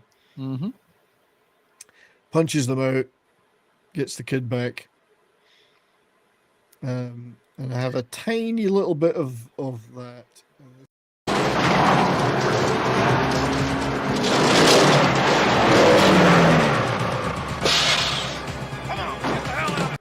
So excellently done by Hawk, because he can't hurt his son in that. Otherwise, he could have just driven over the top of them. All right. Over the top. Look, I wouldn't mess with truckers, man. No. They have to take care of a lot of shit on their own in places where it's not too safe to do it. And yeah, I wouldn't mess with them. If you ever met Christian, I wouldn't mess with that guy. You know what I mean? Me neither. He's a big fella. I'll find out tomorrow when he's here. Yep. Yeah. Well, you've met him before. I mean, I've not met him in person, no. Oh, really? You haven't? He's a big fella, no. Brian. Never met him in person. No, he's lovely. Yeah. Is he tall? Yeah, he's. I'm 5'11". He's taller than I am. Holy shit! I'm Brian, you're in trouble. Hi. How's it going, He's a big, lovable bear. I better curb my French Canadian jokes. Then. He's a big, lovable bear, man. Das Wolfen. Sorry, you're right. He just reminded me because they had that in Pizza Hut. I'll never forget playing that in Pizza Hut. Oh, you play for a quarter. Oh, yeah. Mm-hmm. No, you used to be able to play anything. That was everything back then. You could make phone calls. The brand new game might be 50 cents. They might gouge you for 50 cents on the brand new game back then. But I like this. Sorry, Vince. This is the kid lost the first time because he didn't turn his cap around. Yeah, that's the secret. Life lessons. Life lessons. So awkward moment, because they've been doing this road trip to visit the clearly much sicker than they knew mother. Yes. And they've taken so long to get there that she's unfortunately shuffled off this mortal coil. Yeah, she's gone. She's singing with the choir invisible. Yes. She is an ex-mother. She's an ex-mother, unfortunately. And the kid doesn't take it well. That part. Oh, yeah. The things I must have the kid was super and, upset. Forgotten about it. I don't know. Kid doesn't take it well because he blames the father because they took so long to get there. And it was... And the kid grabs a cab. This kid can grab cabs, get aircraft tickets, airplane tickets. This kid can do it. Could kids do that at 12-year-old? I don't know. Yeah. I was taking care of lots of children by that age. Yes. So we can do it. I was driving to New York City. I mean, that was 12. I think I was 12 was a little young for that, don't you think? No. No. Well, girls mature faster than boys, so maybe. I guess in Pennsylvania, 12-year-olds can do pretty much anything. In Philly, I mean, you have no choice. We have to learn to like gunfight at that age. Yeah, that's true. So now we get the sad, sly Twilight looking out over the water part, where he does his sad, sly, and he decides, screw this, I'm going up to the big house, and I'm gonna be denied entry to start with. Yeah. You're going to deny entry to a diesel truck. Yeah. Another one of the great moments in the Don't movie. know if that's a good idea. Yeah.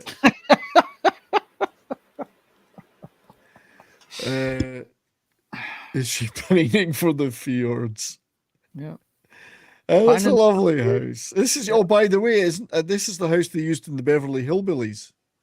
Really? Yes, it's the same mansion. Yeah. Well, these guys are about to get a surprise. So you find out just how robust these trucks are. Yeah. Just a wee bit. You can't stop me. Gate my ass. Yeah. Brian, unfortunately, I have to go. I've got to eat dinner before my stream. Oh, good to see you, though, mate. Thank you for being here. Oh, yeah, always. But you guys check the this movie out if you can, because it's great. I don't know where it's showing right now. Let me check IMDb real quick. Over the top? Yeah. I'm not sure. Joe, can you hang for 2 minutes? It's teaming down rain and my windows are down. So my car, I have to run up. No problem. Go for it. I have the DVD here, but which I.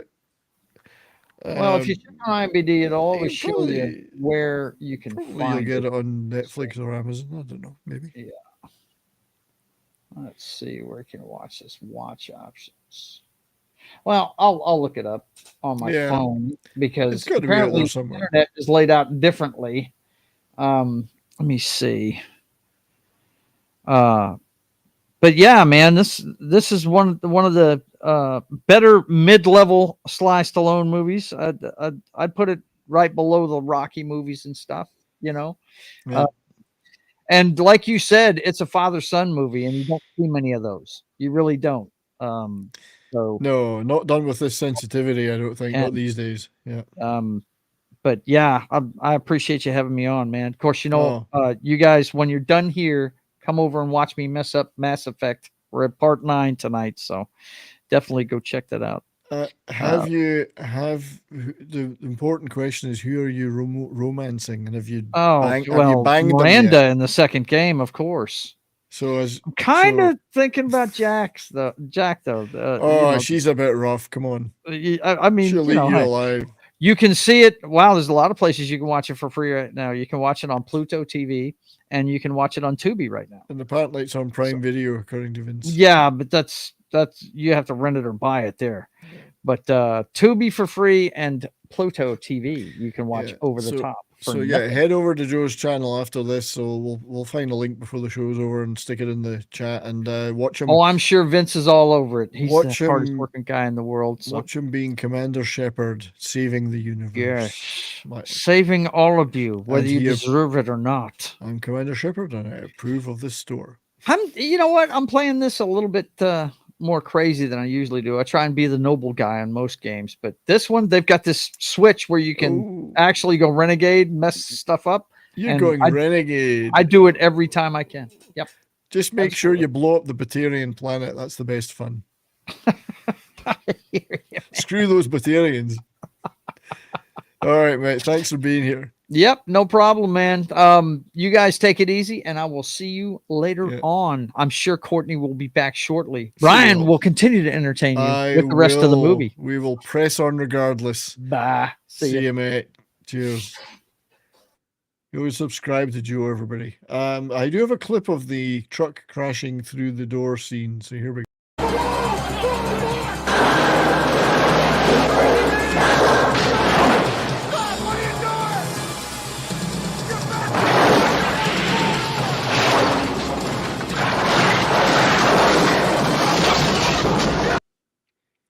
I do love the fact that he managed to take out both the fountain and the statuary. He could have just done one or the other. He made sure he got all of them. So well played. It's like a kind of a pinball up in old bowling alley there. So yeah, he's a bit pissed off about the grandfather, etc., etc. Decides to crash into the place, see if he can get his kid back. Miranda's all plastic. Well, you know, I'm not. How can you not? I mean, Liara was always my love, but Miranda was worth it. She was worth a look. That ass, got to tap that ass. So the kid, well, obviously he gets dragged away here. The grandfather's not very happy about his mansion being destroyed. Kid's not very happy either about all this drama. Dragged away by the police, as you would expect. And I mean, I guess they felt they had to inject some kind of drama like this into it. He's in lockup, but the slimy lawyer of Jason Cutler comes to him with a proposal, which is, we'll give you this large sum of money and a new truck if you walk away from Mike.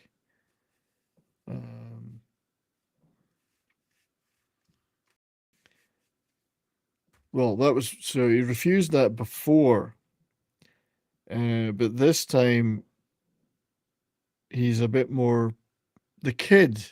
So that's before when he was offered that money by the grandfather before, but he said no. This time the kid comes to him. He's got the suit back on and everything, saying, "Oh no, I should stay with my grandfather. You know, need you to. I'll be better off here with the grandfather."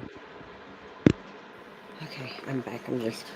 Oh, there you go. I wonder what I thought there was water running. I could hear it. Can you hear the rain? Yeah. Yeah, it's not. It's because I'm in the basement and I'm just drawing my glasses off. Indeed. So the kids persuaded him that yeah, Dad, I'll be better off with my grandfather. I don't want to see you in these positions anymore and getting hurt. Blah blah blah. And so, Hawk's kind of given up a little bit right now on the dream of having his son with him. So, as Tim says, a slimy lawyer. In other news, water is wet and the sky is blue and Brian is a Scot. Yes. Well, they all know the old joke. What do you call 1,000 dead lawyers at the bottom of the ocean? A good start. Lock Up, another Stallone movie. Oh my!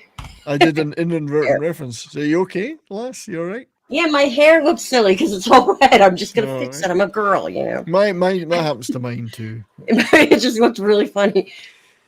So we're now he's heading for the Vegas event, and in order to raise the cash to bet on himself, because he wants to win big, he sells his truck. Because the whole prize of the event is not only cash, but there's a new truck. It's $100,000 cash. You can bet on yourself? Is that allowed? Yeah. I mean, there's nothing to say you can't bet on yourself. Betting against yourself is a problem. No. Oh, now, yeah, I guess so. In the meantime, crucially, the kid has discovered all the hidden letters that his father said he'd sent him, and he never got them. So he knows his dad wasn't lying, and that his dad was on the level, and he did try to keep a relationship with him over the years, and that's been kept from him. So and the mom wasn't giving him to? No, I think the grandfather may have intervened. Oh. So yeah, so Link has sold his own truck because he figures if he wins the competition, not only does he get the $100,000, he gets a new truck, and it's a super smart new truck, and he can maybe use that to start a life with Michael. Because right now that's the only avenue he's got. The grandfather's in control right now. But Mike sees through the grandfather's manipulations and does this weird thing, which the stills didn't really show it. He's supposed to be like 12. Well, first of all, he steals a car from his grandfather's house, drives to the airport, goes in, buys a ticket to Vegas, and gets on the plane.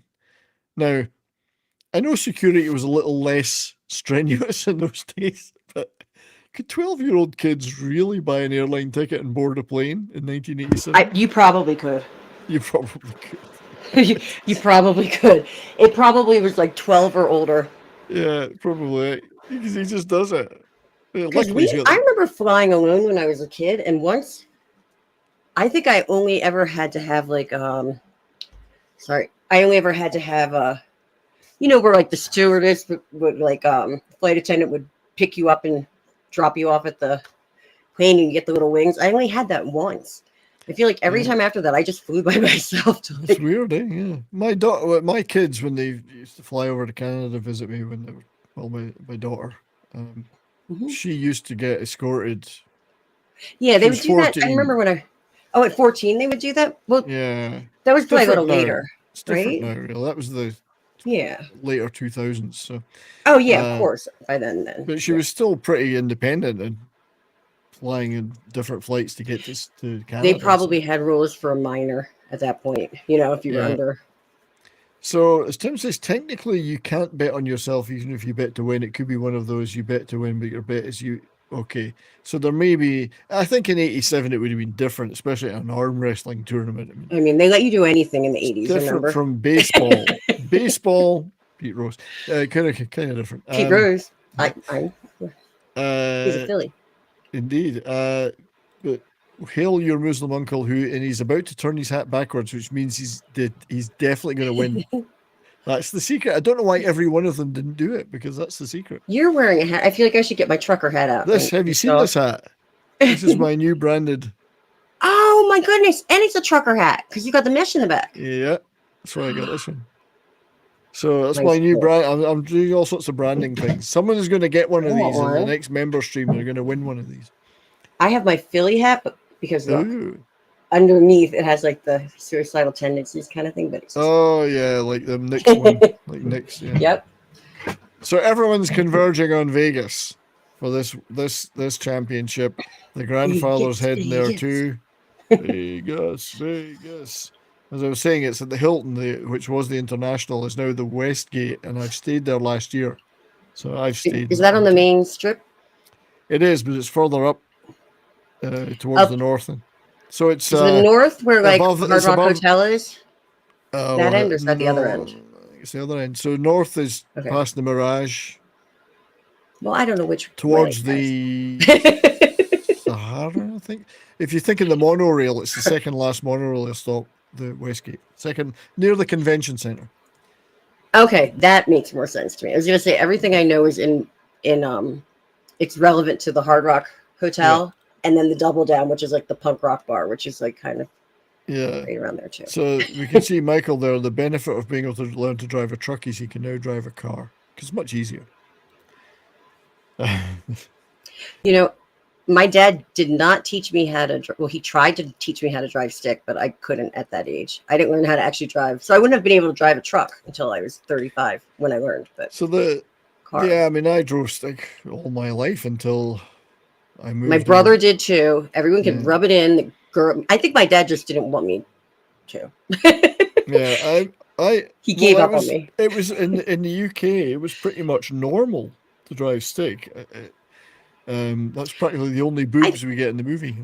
But I now only would drive over here, or if I go back to the UK, I'll only ever drive an automatic because I can't be bothered figuring out how to drive stick on the other side again. So I just stick to automatics. That's a good point. Because like when I moved here, that's gonna be really hard. Like to do it left-handed with the other foot for the clutch. I would never be able to do that. So automatics all the way now. I'm sorry. And it's to hell with it. It's much easier. So where in the city, a lot of people didn't drive automatics because you have to stop every block. So can you imagine and to parallel? It would be so annoying. Hello. There we go. Hello. This is pre-Baywatch, or is this because she looks like she could be on Baywatch? Yeah, she's about to topple over, I think. Yeah. The big booty thing wasn't quite in yet, so it was just like all about big booby. It's all about the treble. Yeah, not the biggest. There's not much. There's very little of that in this movie. It's a very Mad was going to be here and he didn't join, and he was all about it because it's all guys. He probably didn't join because he heard I was coming. I'm just kidding. I love Mad, but he does not like women. Yeah, I know. Well, he pretends not to. I know. I know. I've been watching his new channel. So I think they handled all these tournament scenes pretty well. I mean, I'm assuming a real arm wrestling tournament would have looked like this too. The tables, the special tables. And they've got the MC. It's kind of like, worldwide wrestling, except for arm wrestling. Look at the ticket window. Gosh, it's so cool. I miss the 80s, everybody. It was. The 80s were great. We didn't know what we had. We did not know what we had. You know, he has a good point with that comment because it's a known fact. Can you float on your back in a pool, Brian? Not very well, no. Most men can't. Yeah. My ex could not, and I tried to teach him many times, and I'm convinced it's because we have the buoyance. We don't have. I mean, maybe I need bigger moves. That's what it is. Yeah. I need bigger moves. So I do like the way they interspersed this, as if it was like you would see in a real televised thing with the guys, the wrestlers talking about what they're going to do and how they're going to do it. So this was filmed quite well, I think, as a real competition. Hey, Big Dave K. And this is, of course, his main rival there. He's talking about how he's going to destroy Hawk. Las Vegas jail security officer. I love that. So Big Dave K for $5. Thanks, Dave. I really appreciate that, mate. Hey, y'all, I'm going to recommend two other good father-son movies. One is called Blame It on the Night, and the other is called Dutch. Okay. Well, I will certainly make a note of that because I'm not sure I've seen either of those. I haven't either. I was just going to look at my phone. So check to look it up. Davina might find out a bit about those and post it in the... Davina's good at posting that in the chat. Thanks, Dave. For that very thing, you must get a clip of some kind.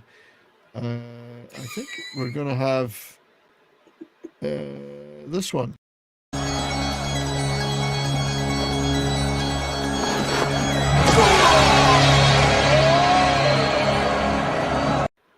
You know, Jean-Claude Van Damme's balls had to have hurt way worse from doing that split than what he did to that guy. You is all I have to say. So. You would think he went down he hard. Like he did. He's the split master, though, isn't he? Yeah, I know. It just seems like I've always thought that during this. I love the one, and I've got it in the clip here. The Time Cop one is the best one.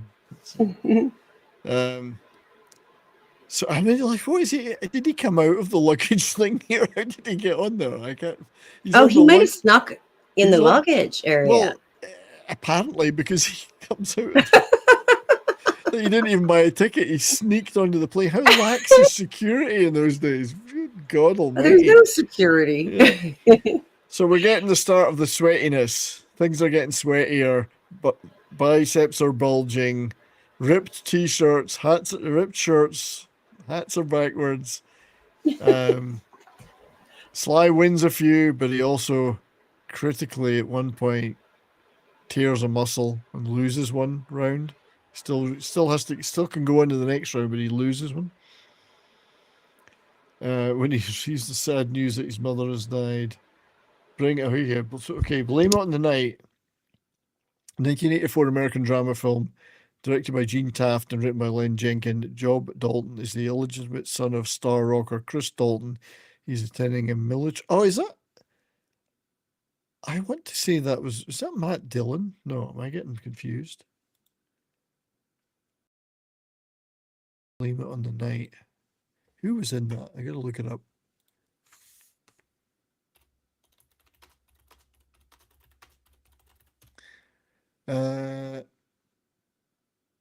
Oh, no. Okay. No, I haven't seen it. Nick Mancuso. Okay. Right.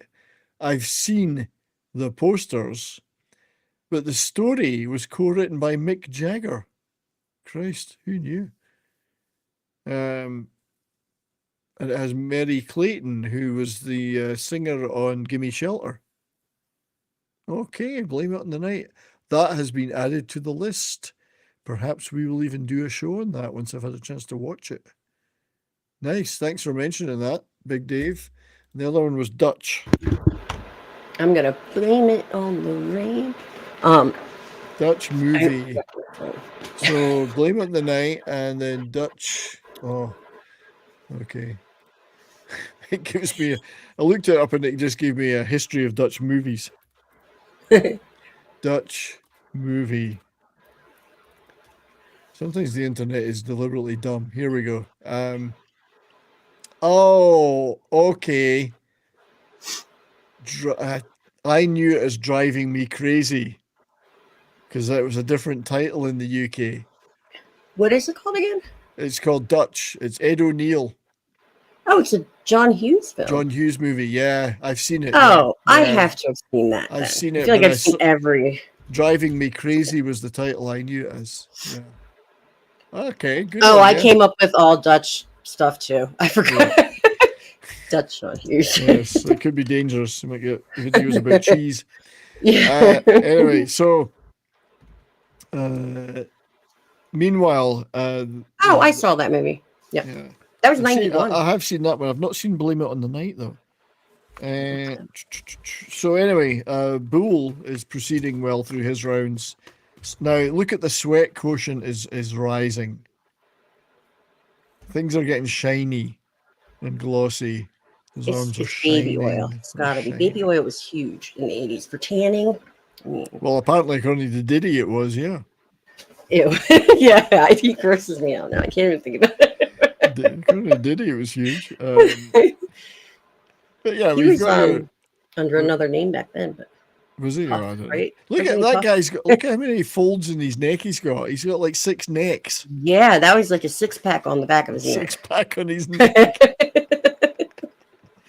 That's a good one. I do have a couple more clips to play, but we'll get to them when we get to them. So the tension is rising, the fever pitch, all very well filmed.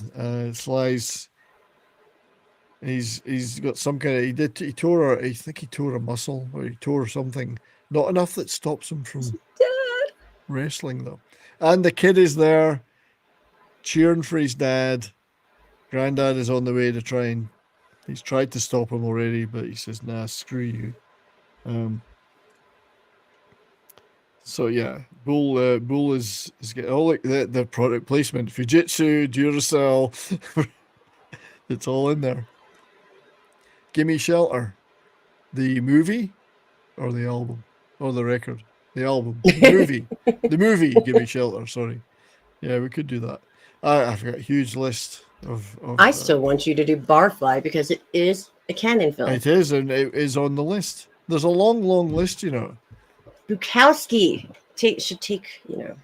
So this is where Hawk realizes the kid is there. The kid gives him the pep talk. Dad, you can do it. I think the kid, should just do all the arm wrestling. Dad, he should. He won before. Dad, you can do it for me. Do it for the Gipper. Whatever, he gives him the pep talk. Yeah, we'll definitely do Barfly. I love that movie. Yeah. So Mike, I tore my arm, Mike. Yeah, but yeah, he knows the kid's made this effort to get there, and he knows his dad really did care about him. All super wonderful. I love this stuff. Brings a tear to my eye. It really did. And we're reaching the finale. Look at the special table. It's all the same. I love it. I love the way they did this. Crowd are going nuts. Lots of cameos apparently of wrestlers and arm wrestlers in the background. There's a whole group of competitive arm wrestlers. Oh yeah, there's world championships on Discord that I recently have run into. It's actually pretty cool. Doesn't Amazon or somebody have a championship series that they show? They must. One of the streamers has got power. Is it power or something that they show the arm wrestling? I can't remember the name of it. Somebody will know. So I know the channel. I'm gonna see if it's the same thing before I get the channel. Now, 1 million years BC is definitely on the list. But there's a film I want you to do called BC Rocks, which is a French animation with rock music in it. The Missing Link, it was known as originally. It was American retitled BC Rocks. And I want you to do that. And there's a Matt Dillon movie I want to do called called Over the Edge, which has got a great soundtrack. It's a young Matt Dillon teen rioting rebellion type movie. So Matt Dillon. I Matt loved him Dillon. in Drugstore Cowboy. Oh, that's a good movie. Yeah. I will not allow anyone to put a hat on a bed ever because of that movie. Yeah. So I wasn't ever quite sure what happened here, but in the first round that they go, Sly kind of flames out. I'm not sure of the rules, but he pulls out for some reason, and it was legit, so he can go back and do it again. So I've got the tiniest clue. Let's go! No, he's not. He's not. He's not. So he kind of flames out. I don't know what happened. Somebody would know more about it than me. But so he doesn't win, but he doesn't lose. And he has to go back in and start again. Meanwhile, the bull there is producing copious amounts of sweat. I think he's winning the sweat battle over Sly. There's a bucket underneath each of them. That's the slapping on Rumble. Power slap. That's it. Yeah, I'm thinking of the wrong thing. My apologies to the arm wrestling community. That's not power slapping. I found the name of. I'm not sure if this is his name in like real life, but the channel is called Devin's Forearm, because I remember like it showing up in the chat of something I was on, and I was like, "Who's Devin's Forearm?" But it's actually professional arm wrestling. That sounds like a great name for a band, don't you think? Devin's Forearm. It does actually. So what I love about this whole sequence is, apart from the tension and the sweating, is the grimacing. We get some of the finest grimacing in movies ever. Look at Sly's face. He's doing every... I don't want to do it. I'm like, my face will stay that way. You think they're going to eat each other. It's funny. And he's almost out, and the kid's going, go over the top. And I guess that's when you pull your fingers and get it like this, and then you can go wristwise over. They train their like forearms that way. It's really interesting. Look at that face. I mean, come on. Rocky never made faces like that. I mean, because his face was beaten to a pulp. But Rocky's face was a punching bag, basically. So this is it. Yeah, he's getting the fingers, and he's kind of going over like that. Because he was almost Nick the Greek is in the chat. Nick the Greek, good to see you, Nick. The greatest biceps and forearms while clasping hands as a predator. Yeah, bro, the bro clasp. Yeah. Oh, look, the bulgy eyes. There we're going. It's happening. It's happening. Oh, there's another good shot of Sly. Oh gosh. I don't even think I can make that face, and I'm not going to try because it'll be really funny to watch me try. That's right. I'd lose half my face doing that. And he's got him. He wins, and we've got that clip.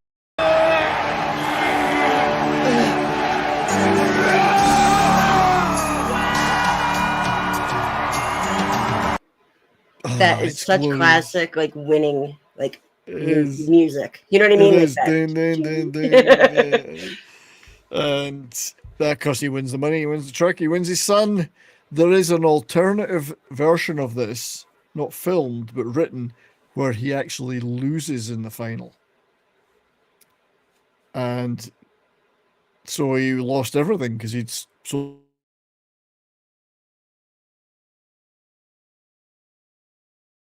else, but he doesn't care because he has his son, albeit they're homeless. They've got a huge truck. I mean, come on. People make fun of me living out of my car. No, he sold his truck to bet on himself. I don't remember that part of the movie. Yeah, he sold his truck to have the money to bet on himself. So this alternative version of the story, he loses. And they decided it was a little downbeat. Like, maybe that's a downer. So they made him win. Downer, you think? I think if I remember reading in the Canon Film Guide by Austin Trunick that there was an actual truck donated by Canon to a real arm wrestling competition that was related to this movie for promotional purposes, and somebody won it, but they had to wait a year to get it because Canon sent it out on a tour to promote movies. So this poor guy that won this truck had to wait a whole year to get his truck. By then, he didn't even care anymore. It was like, yeah, he was like, "Oh, what truck?" All right, yeah. So they had, so they held simultaneously an arm wrestling tournament in connection with the movie in Vegas, and they held them around the world, and then in Vegas held a final, and their prize was a $250,000 Volvo truck. Arm wrestler John Brzenk won the truck, but didn't get it until a year later, as Canon had sent it on a tour around the country to promote the movie. So, but they made toys and also there was all sorts of promotion. But the arm wrestling thing was really they got behind this movie to the extent of organizing worldwide competitions to pinnacle along with the movie. So, I'd like to think that it did give them some exposure, although the movie wasn't a massive hit. Although, like all Canon movies like this, years later, VHS and TV coverage made it very popular and a hit. So there it was. The good guys won. So, sorry, I got to put Soul Assassin's latest comment up. Now we need the sequel. like a Creed, I guess. Like with an older Stallone bonding with his grandson in an arm wrestling. It's not about the losses, it's about putting your hat backwards and making crazy faces. Put your hat backwards and do it. Come on, Brian. And do it for the channel. You can do it. It makes me look like I've got a big ass on my head. It's not my look, you know. I mean, it's okay with a hat like this. I don't mind doing it with that's okay. Even that, though, I could paint a line here. This is a better one. This is probably my preferred backwards hat, my Dallas Stars one here. This one actually doesn't look too bad. You got to make the face, though. I look a bit like Neil Peart. There you go. Everybody.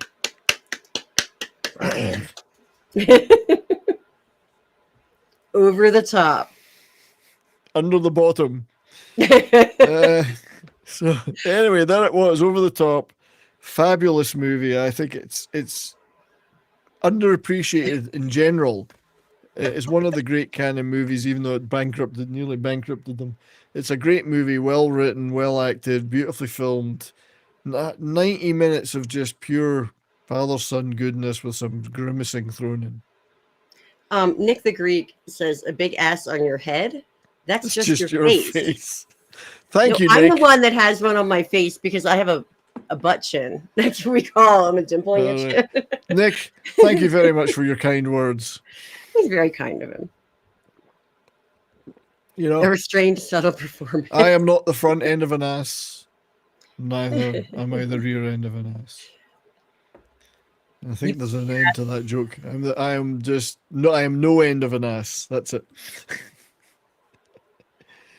You all look Scottish. I look like I normally used to look on a night out after 10 beers. Yes, trying to get up from the table, trying to walk out of the place. That's what they pay. He got $1 million for every grimace. It's like his version of Blue Steel. Right, got to keep me humble. I'm pretty humble, Nick, but I'm humbled by the fact you've all stuck through this show and watched it with us, and I really do appreciate it. Thank you for the super chats, everybody. Thank you for being in the chat and your wonderful, funny comments, everybody. I do appreciate you all very much, and thank you, Davina, for doing all the modding there. Davina, and thank you for Vince over in Rumble posting links.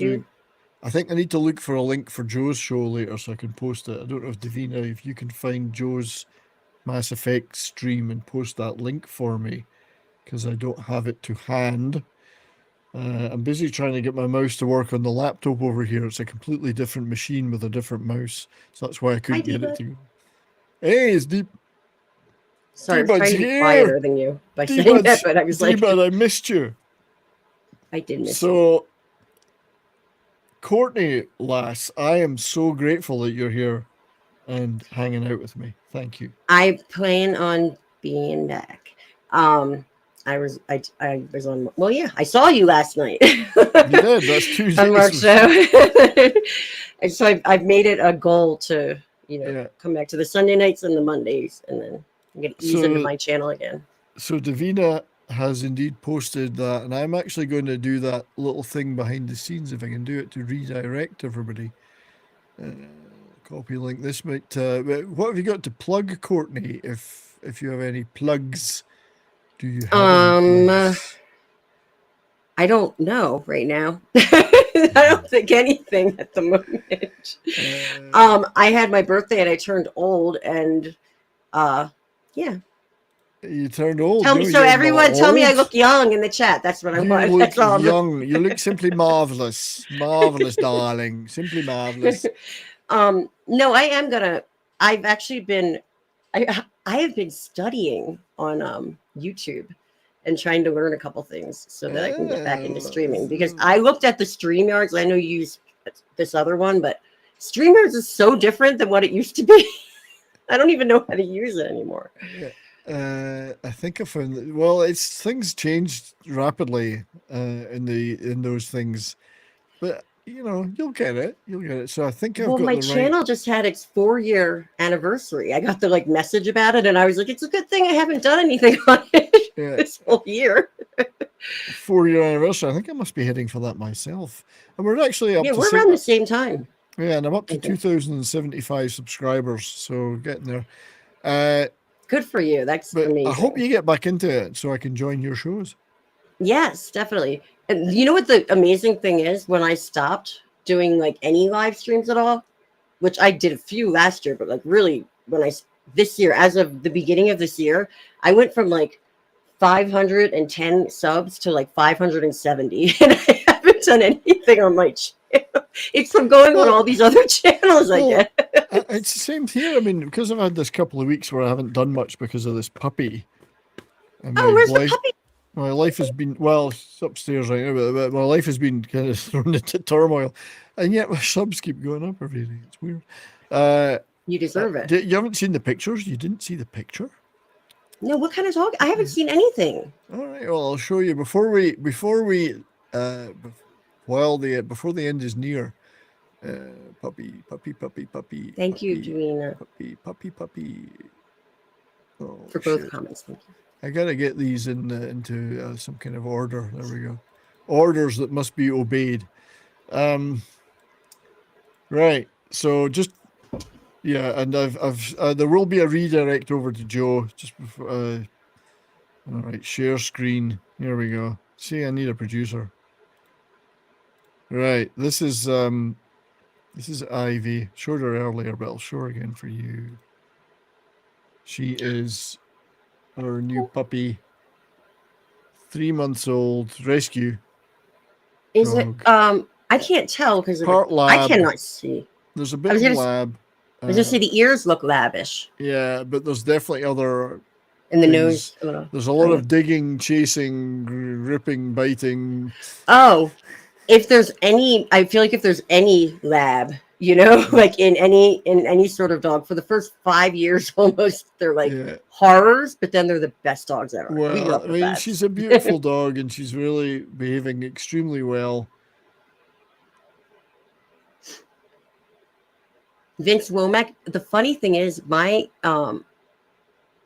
no, that's not right. Never mind. Yeah. That's my Twitter. Anyway, eventually, she's so cute. She's a real cute. She's wonderful, honestly. Very affectionate. 3 months. She's 3 months. You just said that. But she's my arms are covered in bites. But she's playful, but she does bite. But she's got a lot of energy, so we're trying to figure out how to satisfy that properly while still training her properly, of course. But that's caused a bit of a delay in me doing some stuff on YouTube. Oh, Puppies are a lot of work, especially. Well, you're lucky. You said she's potty trained already, right? She's potty trained. She sleeps through the night.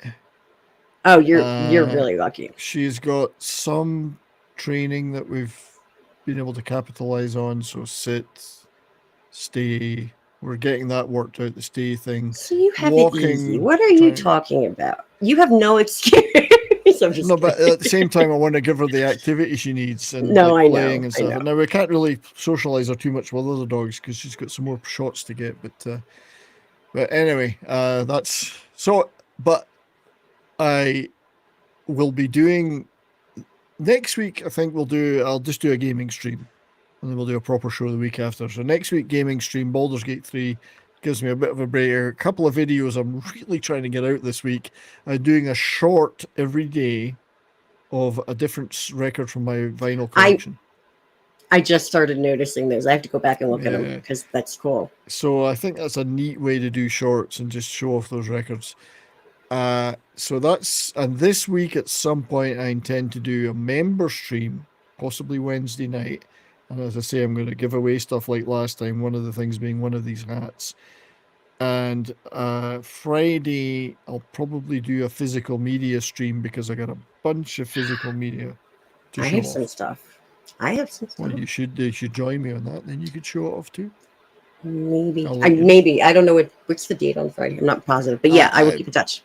It's all your real life dependent.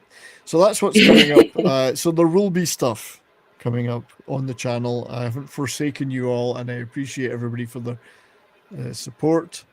Her name is Ivy, my little girl. I love that name. She's my little girl. She's lovely.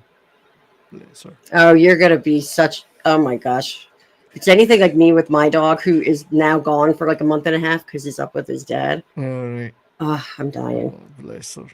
Yes. She's great, but yes, I've got a lot of bites and I'm knackered. I'm in my 60s. I'm knackered. Oh, yeah. I'm running around with her playing fetch and stuff. I was like, geez, I need a seat. Right. Well, thanks everybody. That was fun. I hope you all enjoyed it. I really appreciate you being here. Later on tonight, I'll probably be in Comics Division Monday Night Meltdown. Till then, I hope everybody has a wonderful evening. Have a great rest of the week. Once again, I appreciate you all. Don't forget, you got to keep on rocking, okay? See you all. Bye.